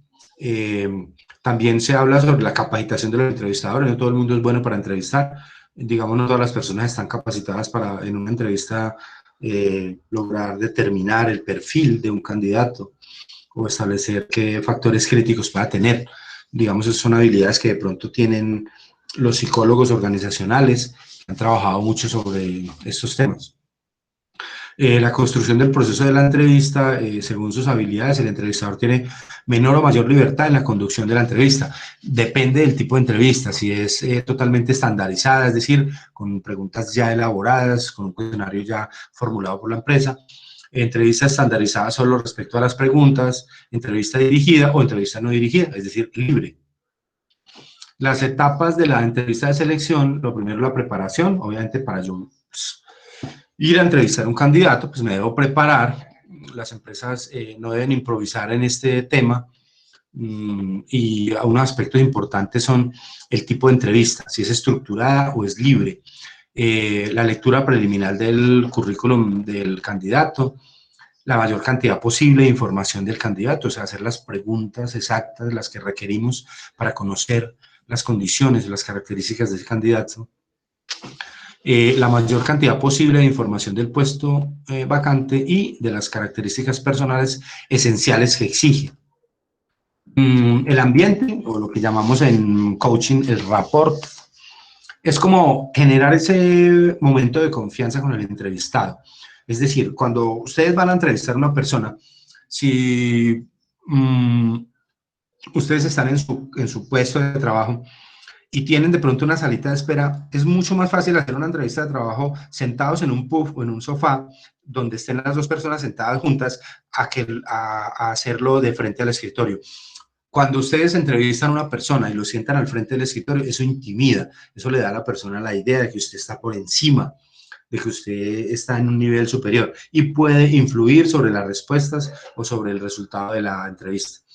Si usted quiere generar un ambiente apropiado, siéntelo al lado, o sea, hágale el cuestionario y tal, y siéntelo al lado. Cuando usted lo siente al lado, le da la idea psicológica de que están al mismo nivel y puede que la persona se suelte un poco más para entregar sus conceptos. El ambiente físico es importante. Bueno, y el rapport, digamos, como el desarrollo de la entrevista, uno siempre debería, si usted es entrevistador, si mañana le toca hacer una entrevista a un candidato, genérele la confianza y déle como la idea de que puede confiar, de que puede hablar con usted. Lo primero que debe hacer es no empiece la entrevista de una, sino que empiece como haciendo una actividad que llamamos en coaching el rapport, o en la actividad como de, eso se llama de romper el hielo. Pregúntele por la familia, pregúntele por el trabajo, alguna cosa como que lo saque, sí, como que lo distensione, porque cuando usted va a entrevistar, cuando usted es el jefe y va a entrevistar a una persona viene tensionada. Una entrevista de trabajo, miren, por más experiencia que uno tenga en la vida, yo he estado en miles de entrevistas y todavía me cuesta trabajo. Sí, cuando yo me siento y me van a entrevistar, ay, no le da a uno estrés, o no, a usted no les da estrés eso. Sí, señor. Sí, esa vaina genera un estrés impresionante. O sea, nadie se prepara para eso. Entonces, lo primero es generar eso, es generar ese rapport, o sea, digamos, esa cercanía, darle la idea a esa persona de que puede hablar, que tranquilo, que estamos en confianza. Ambiente físico y el ambiente psicológico. El desarrollo de la entrevista en sí es la etapa fundamental del proceso, porque uno, digamos que de hablar con una persona, uno conoce sobre ella, escucharle el tono, de los gestos, como no solo de lo verbal, sino de los gestos que ella utilice, la comunicación no verbal, pues uno entiende muchas cosas. El contenido de la entrevista, el comportamiento del candidato. El cierre de la entrevista debe iniciar y fluir pues con libertad, es decir, la persona debe tener libertad de hablar sobre lo que quiera, teniendo pues como unos lineamientos que ahorita los vamos a ver en el video. La evaluación del candidato, entonces inmediatamente después de que uno entrevista a una persona, pues uno debe qué hacer, pues tomar las notas si no las tomó y hacerse como una idea del perfil para poder hacer las comparaciones posteriores con las otras 2 o 3 personas que yo voy a entrevistar para tomar una buena decisión. Bueno, dentro de las pruebas o exámenes de conocimientos o habilidades, hay pruebas orales, pruebas escritas o pruebas de realización. No lo vamos a ver aquí en detalle porque lo vamos a ver enseguida con la temática del módulo. Tampoco vamos a ver esto. Comparación entre, no, esto no. Los test psicológicos son como el conjunto de pruebas que valoran el desarrollo mental. Esto es, digamos, se ha trabajado mucho científicamente sobre los test psicológicos, sin embargo, pues no tenemos una certeza de que una respuesta en un cuestionario me dé a mí una idea certera del comportamiento psicológico de una persona. Eso es difícil. Sin embargo, pues por las mediciones, por las estadísticas y tal, pues se puede llegar a establecer como un perfil. Hay una teoría multifactorial de Thurston que habla sobre 7 factores fundamentales. El factor B, que mide la comprensión verbal, eso es importante.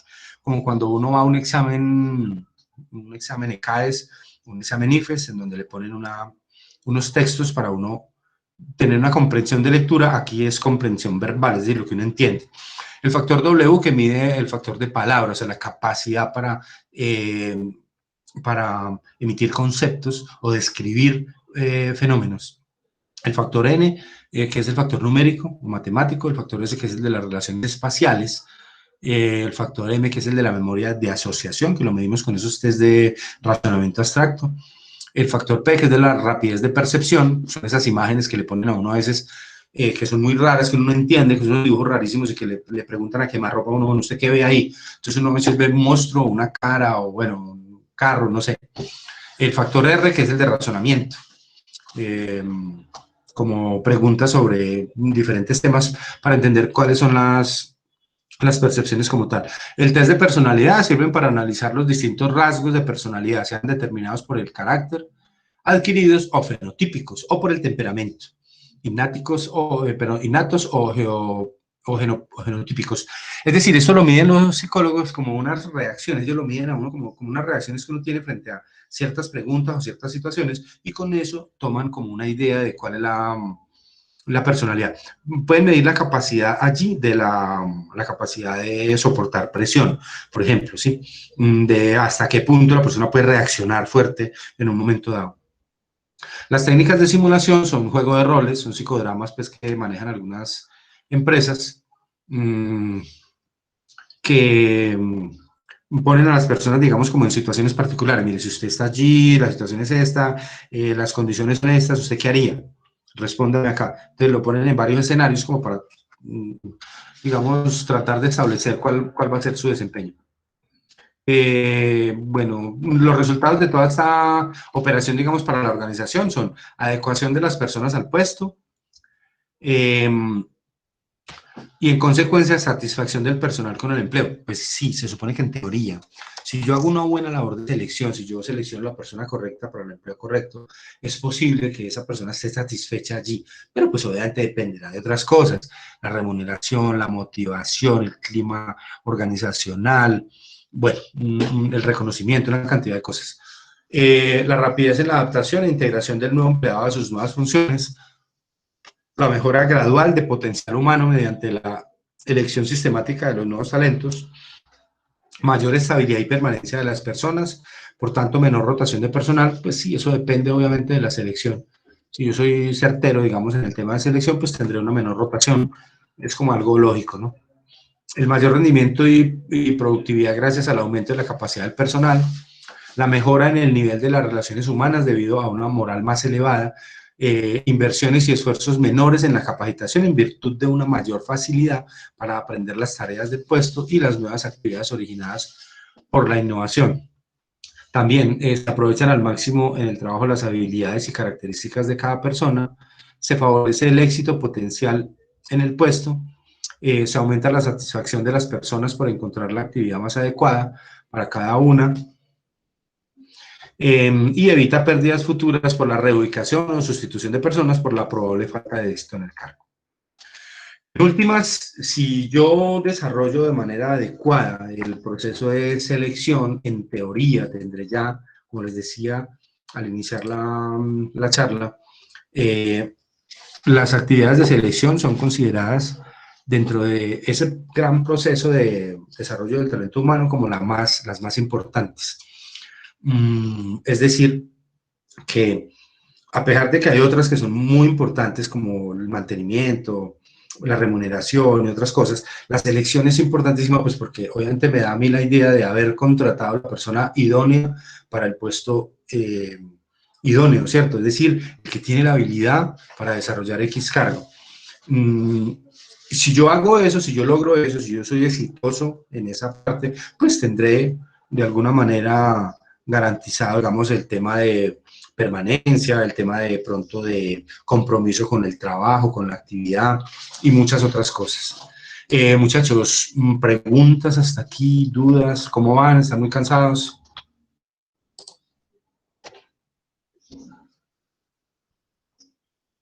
Bien, profe. Bien, profe. ¿Ya se tomaron el cafecito o la cerveza? Sí, claro. No, café. ¿Café? Cafecito nomás. Victoria, no te creo. Seguro, profe. Ya somos dos, profe, ya somos dos que no le creemos. ¿Cómo? Ay, Ya somos dos Ricardo. que no le creemos. No, mentira, no, yo soy partidario de la filosofía de, yo escucho todos los días la W, y escucho a Alberto Casas, entonces él dice que a la gente hay que creerle, yo soy partidario de eso, a la gente hay que creerle, si Victoria dice que es café, muy bien, Eso, muy bien.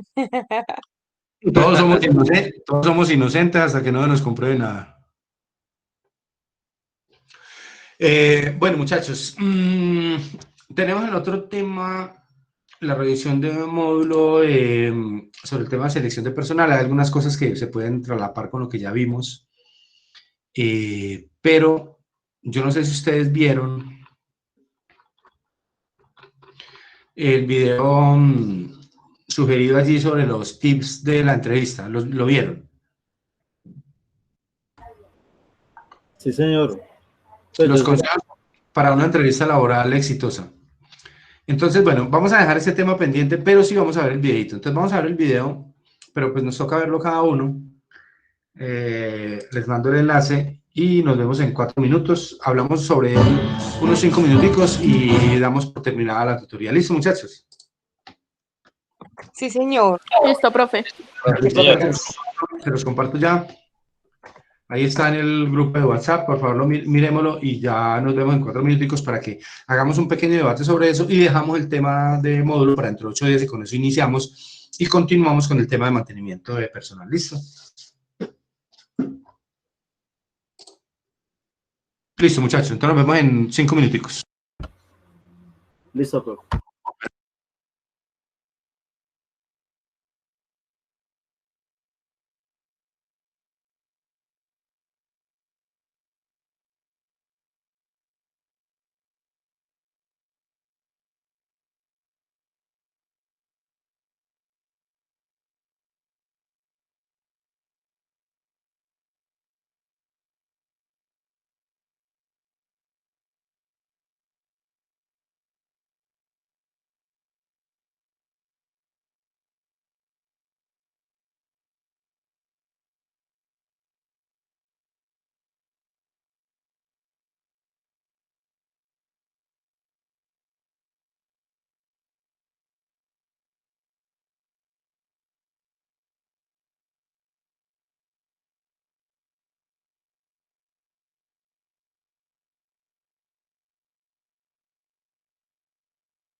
asegúrate de llevar una copia de tu currículum.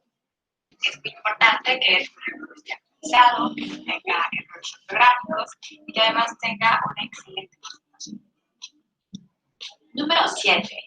Mantén una postura adecuada. Recuerda, tu espalda siempre debe estar recta, tus brazos deben estar al frente y tus manos deben estar aquí. Número 8. Mantén tu celular apagado.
Muchachos, me cuentan cuando hayan terminado, ¿sí?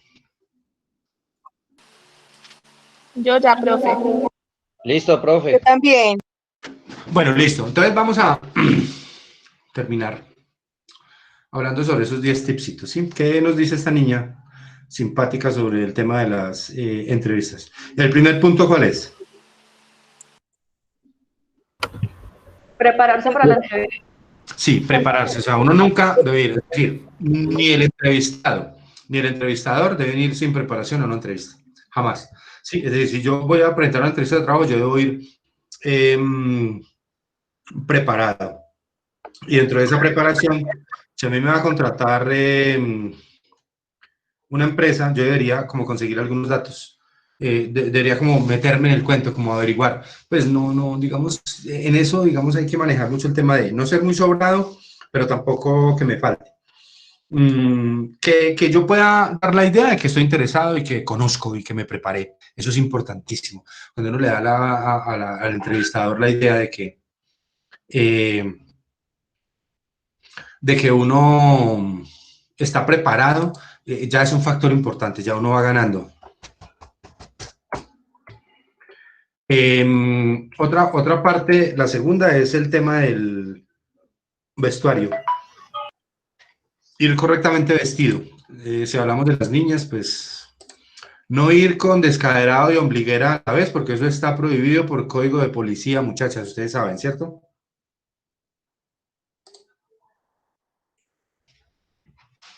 ¿En serio? No creo. Sí, eso está prohibido. O una de las dos, ombliguera o escaderado, pero no las dos juntas porque eso es contraproducente.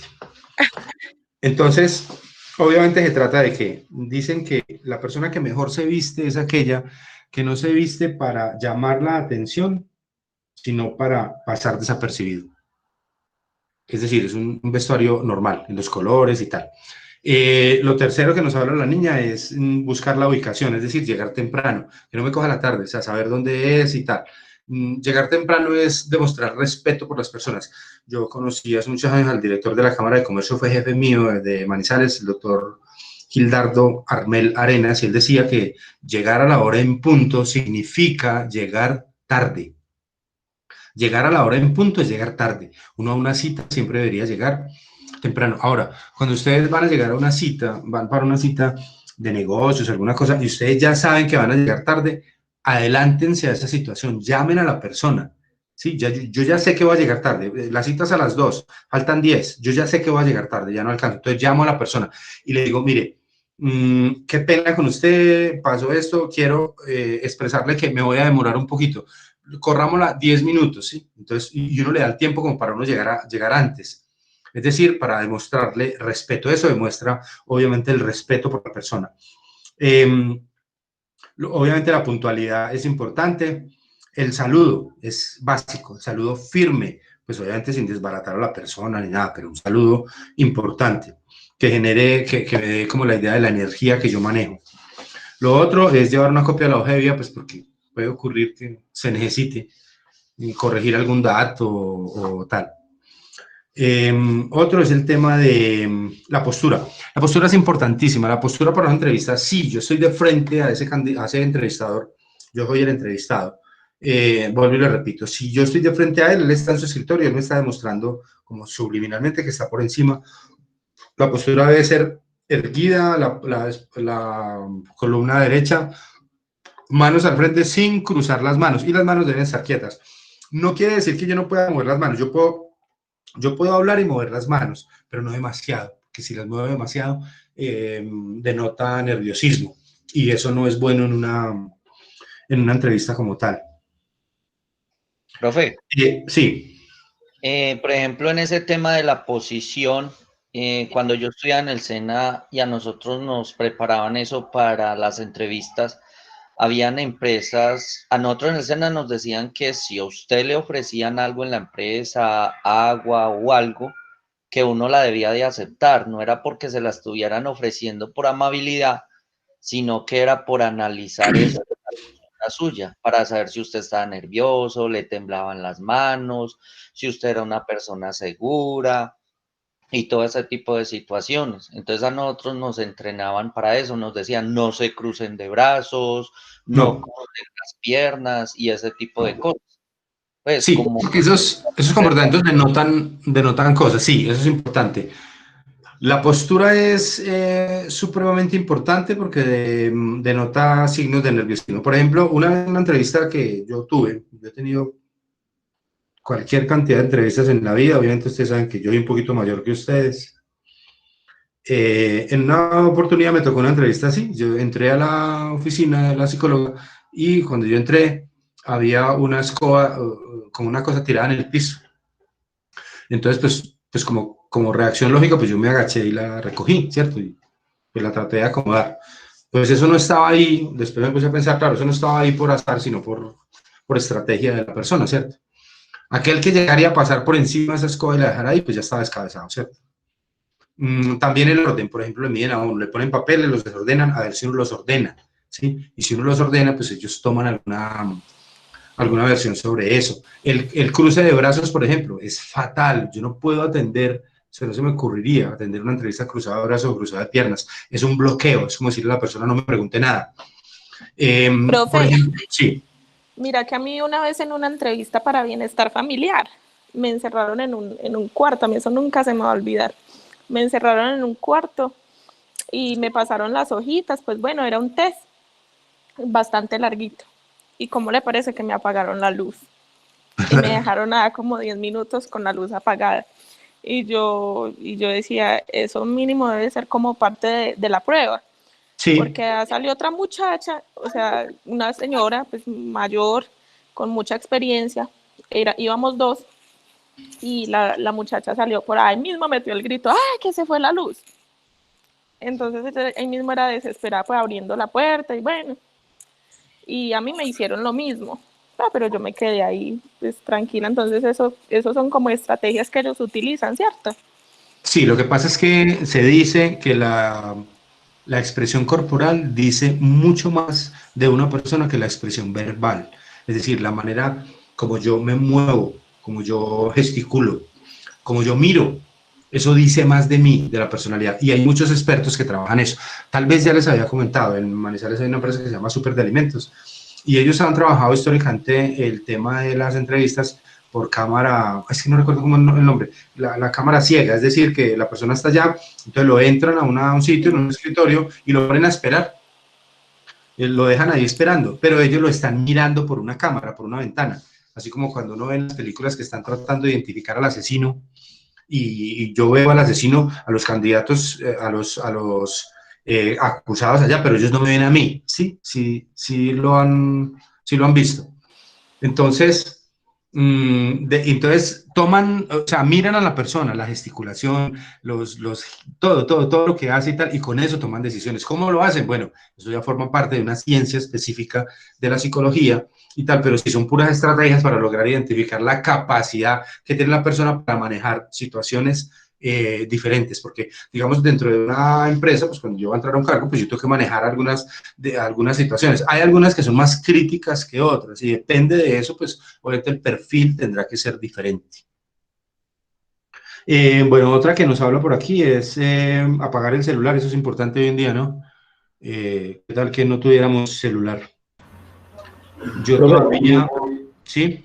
Y si es el entrevistador el que utiliza el celular y le suena en la entrevista y todo, eso que puede... Bueno, en ese caso ya es una falla de él y no suya. Si usted es el entrevistado, pues no sé, no creo que haya mucho que hacer allí. Si es una falta de respeto y tal, la verdad es que nosotros hoy en día deberíamos trabajar en eso, deberíamos generar una cultura. Yo, por ejemplo, con mi hija, pues a veces trato de manejarlo. Cuando estamos juntos, pues ya nos vemos poco. De que cuando estamos juntos, pues abandonar ese aparato y dedicarnos el tiempo.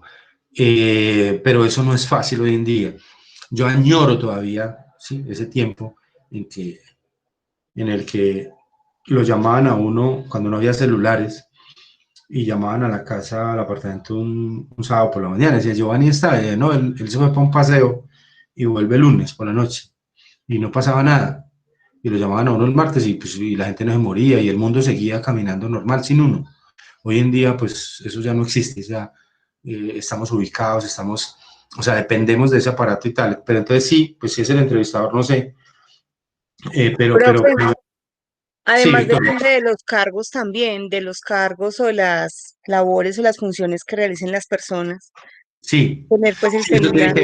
Sí, por ejemplo, digamos, yo por ejemplo, tengo una actividad que tú la conoces, Victoria, que te la he comentado. Yo administro propiedad horizontal, eso es 24 horas. O sea, los celulares míos, yo tengo 2 celulares y los 2 celulares están prendidos las 24 horas. Todo el tiempo. Porque hay temas urgentes que yo no le puedo decir a un usuario que no lo puedo atender en un momento dado. Entonces, Que se va a ir de paseo. No, yo no puedo. Yo me voy de paseo. puede. Yo saco, por ejemplo, 3 días o 4 días para hacer un viaje, pero igual, de todas maneras, tengo que tener el celular prendido 24 horas para seguir atendiendo por medio de terceros la aplicación. Entonces, sí, depende mucho de eso también. Somos muy esclavos hoy en día, pero pues obviamente... Sí, Alejandro. No, profe, que yo también soy 24/7, incluso yo soy aquí estudiando, pero pendiente del celular. Exacto, sí. Eso nos pasa a muchos. O sea, yo cada rato tengo que suspender la clase porque tengo que atender una llamada urgente y no puedo dejarla para después. Entonces, sí, eso nos lleva hoy en día, pero bueno, la tecnología es tecnología y la tenemos que aceptar. Bueno, lo otro es el tono de voz adecuado. Es decir, cuando uno va a una entrevista, hay 2 cosas, el tono de voz y el relato. Es importante tener un tono de voz claro, fuerte, sin que sea insultante. Es decir, yo debo hablar de una manera que la persona me entienda claramente lo que yo le estoy diciendo. Yo, por ejemplo, tengo una particularidad, yo sé que ustedes lo han notado, y es que yo soy acelerado. Hay momentos en que hablo demasiado rápido, yo sé que ustedes lo han notado. Hay a veces en algunos cursos que la gente me dice, profe, por favor, un poco más despacio. Porque sí, tengo ese factor de velocidad que a veces lo trabajo, pero a veces es difícil. Entonces, cuando uno está en una entrevista, el tono tiene que ser claro, tiene que ser conciso, no alto ni bajo, es decir, que me escuchen bien lo que yo estoy diciendo. También en eso está el relato, ¿cierto? Cuando yo estoy en una entrevista, yo soy el entrevistado, y el entrevistador tiene que utilizar la técnica del pique, es decir, me tiene que picar la lengua para que yo siga hablando y tengo que entender que me estoy quedando corto, ¿sí? Por ejemplo, entonces me dice, entonces usted, ¿dónde estudió? Yo estudié en la Remington, yo soy administrador de negocios de la Remington, ¿listo? Entonces, si él pregunta, ¿de la Remington? Él pica la última palabra que yo le dije, entonces es porque él siente que yo me estoy quedando corto, ¿sí? Entonces yo le debería agregar otro comentario adicional. Pero tampoco irme tan extenso que él me tenga que frenar, ¿sí? Que en un momento me tenga que interrumpir y decir, bueno, ya, pasemos a otro tema. Sí me hago entender, es decir, es manejar como esa media. Lo que él necesita saber, yo no puedo ser ni muy parco ni muy parlanchín. Decirle exactamente lo que él quiere, porque él es el entrevistado, él la está dirigiendo. Y lo último es el tema de la honestidad. En el tema de la honestidad es importante, pues cuando yo voy a una entrevista se supone que yo todo lo que digo es cierto. Recuerden, yo parto de la base de que a todo el mundo hay que creerle, a la gente hay que creerle lo que dice, y todos somos inocentes hasta que no nos compruebe lo contrario. Sin embargo, hay unas técnicas que la gente utiliza, que los psicólogos utilizan para determinar cuando una persona miente. De pronto han escuchado esto.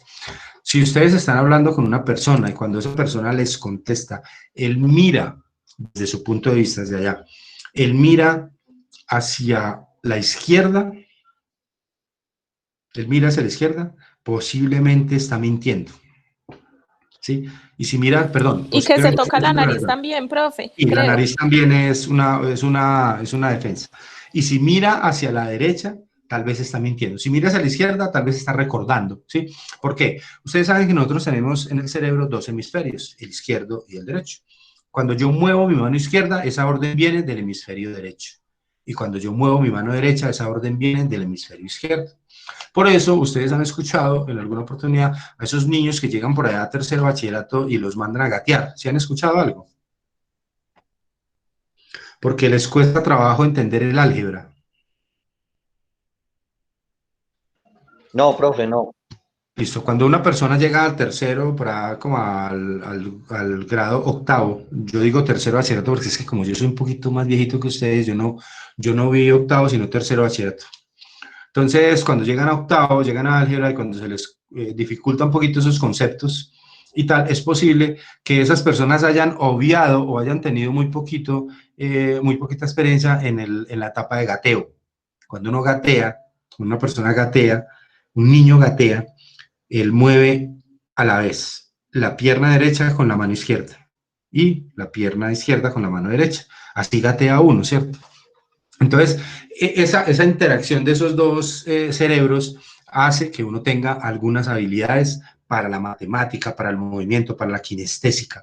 Eso lo manejan los psicólogos. Entonces, se supone que cuando yo hablo con una persona, yo le hago una pregunta y él me responde y está mirando hacia la derecha, él está inventando, ¿sí?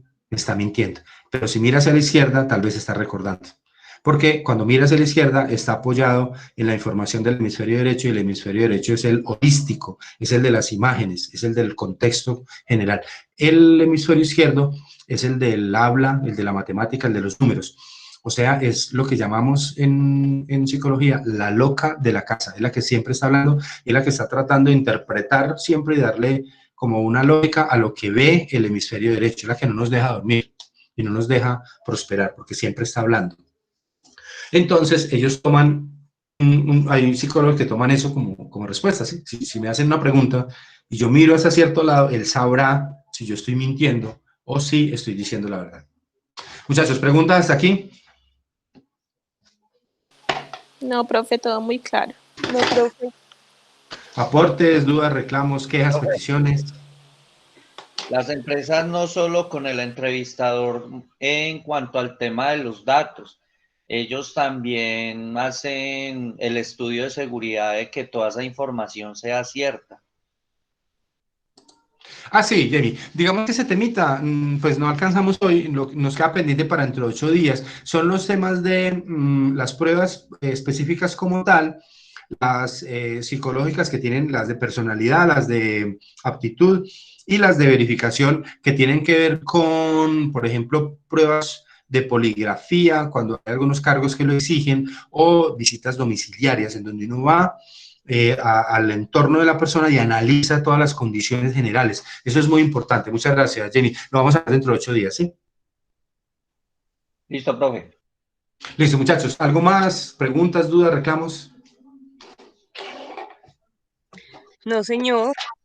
Bueno, listo. Entonces, muchachos, si no es más, nos vemos dentro de 8 días, Dios mediante. Bueno, entonces quedamos en que durante la semana vamos a estar muy pendientes, por favor, muchachos, del grupo de WhatsApp. Yo voy a averiguar con Amortegui, el coordinador, el lunes mismo, a ver cómo vamos a ir, porque la duda de Valentín es bien válida, ¿sí? Es decir, tenemos que estar coordinados todos. Porque Valentín no puede salir corriendo a la universidad y en 10 minutos estar atendiendo una videoconferencia desde su casa. Entonces tenemos que coordinar eso. Yo lo hago durante la semana y les contaré con tiempo, y si es del caso, pues nos veríamos dentro de 8 días, y si no, pues nos seguimos entrevistando por este medio. ¿Listo, muchachos? Listo, profe. Bueno, que estén muy bien. Una feliz semana para todos, muchachos. Dios los bendiga. Profe, muchas gracias. Igualmente. Feliz semana. Profe, gracias.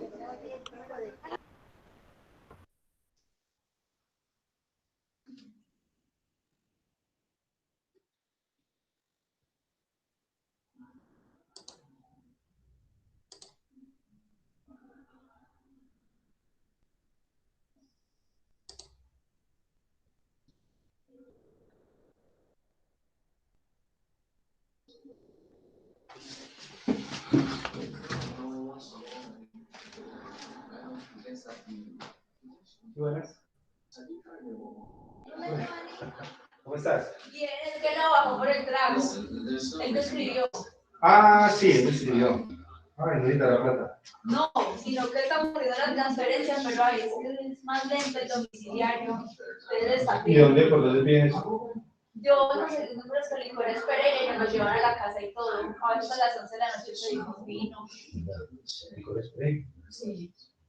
Súper buena la atención, todo. Y lo piden. Y siempre mandan tarjetita para que la guarden. Pero nosotros a veces compramos una botella y luego somos como, "Ay, queremos más". Y pedimos solo una botella y la llevan.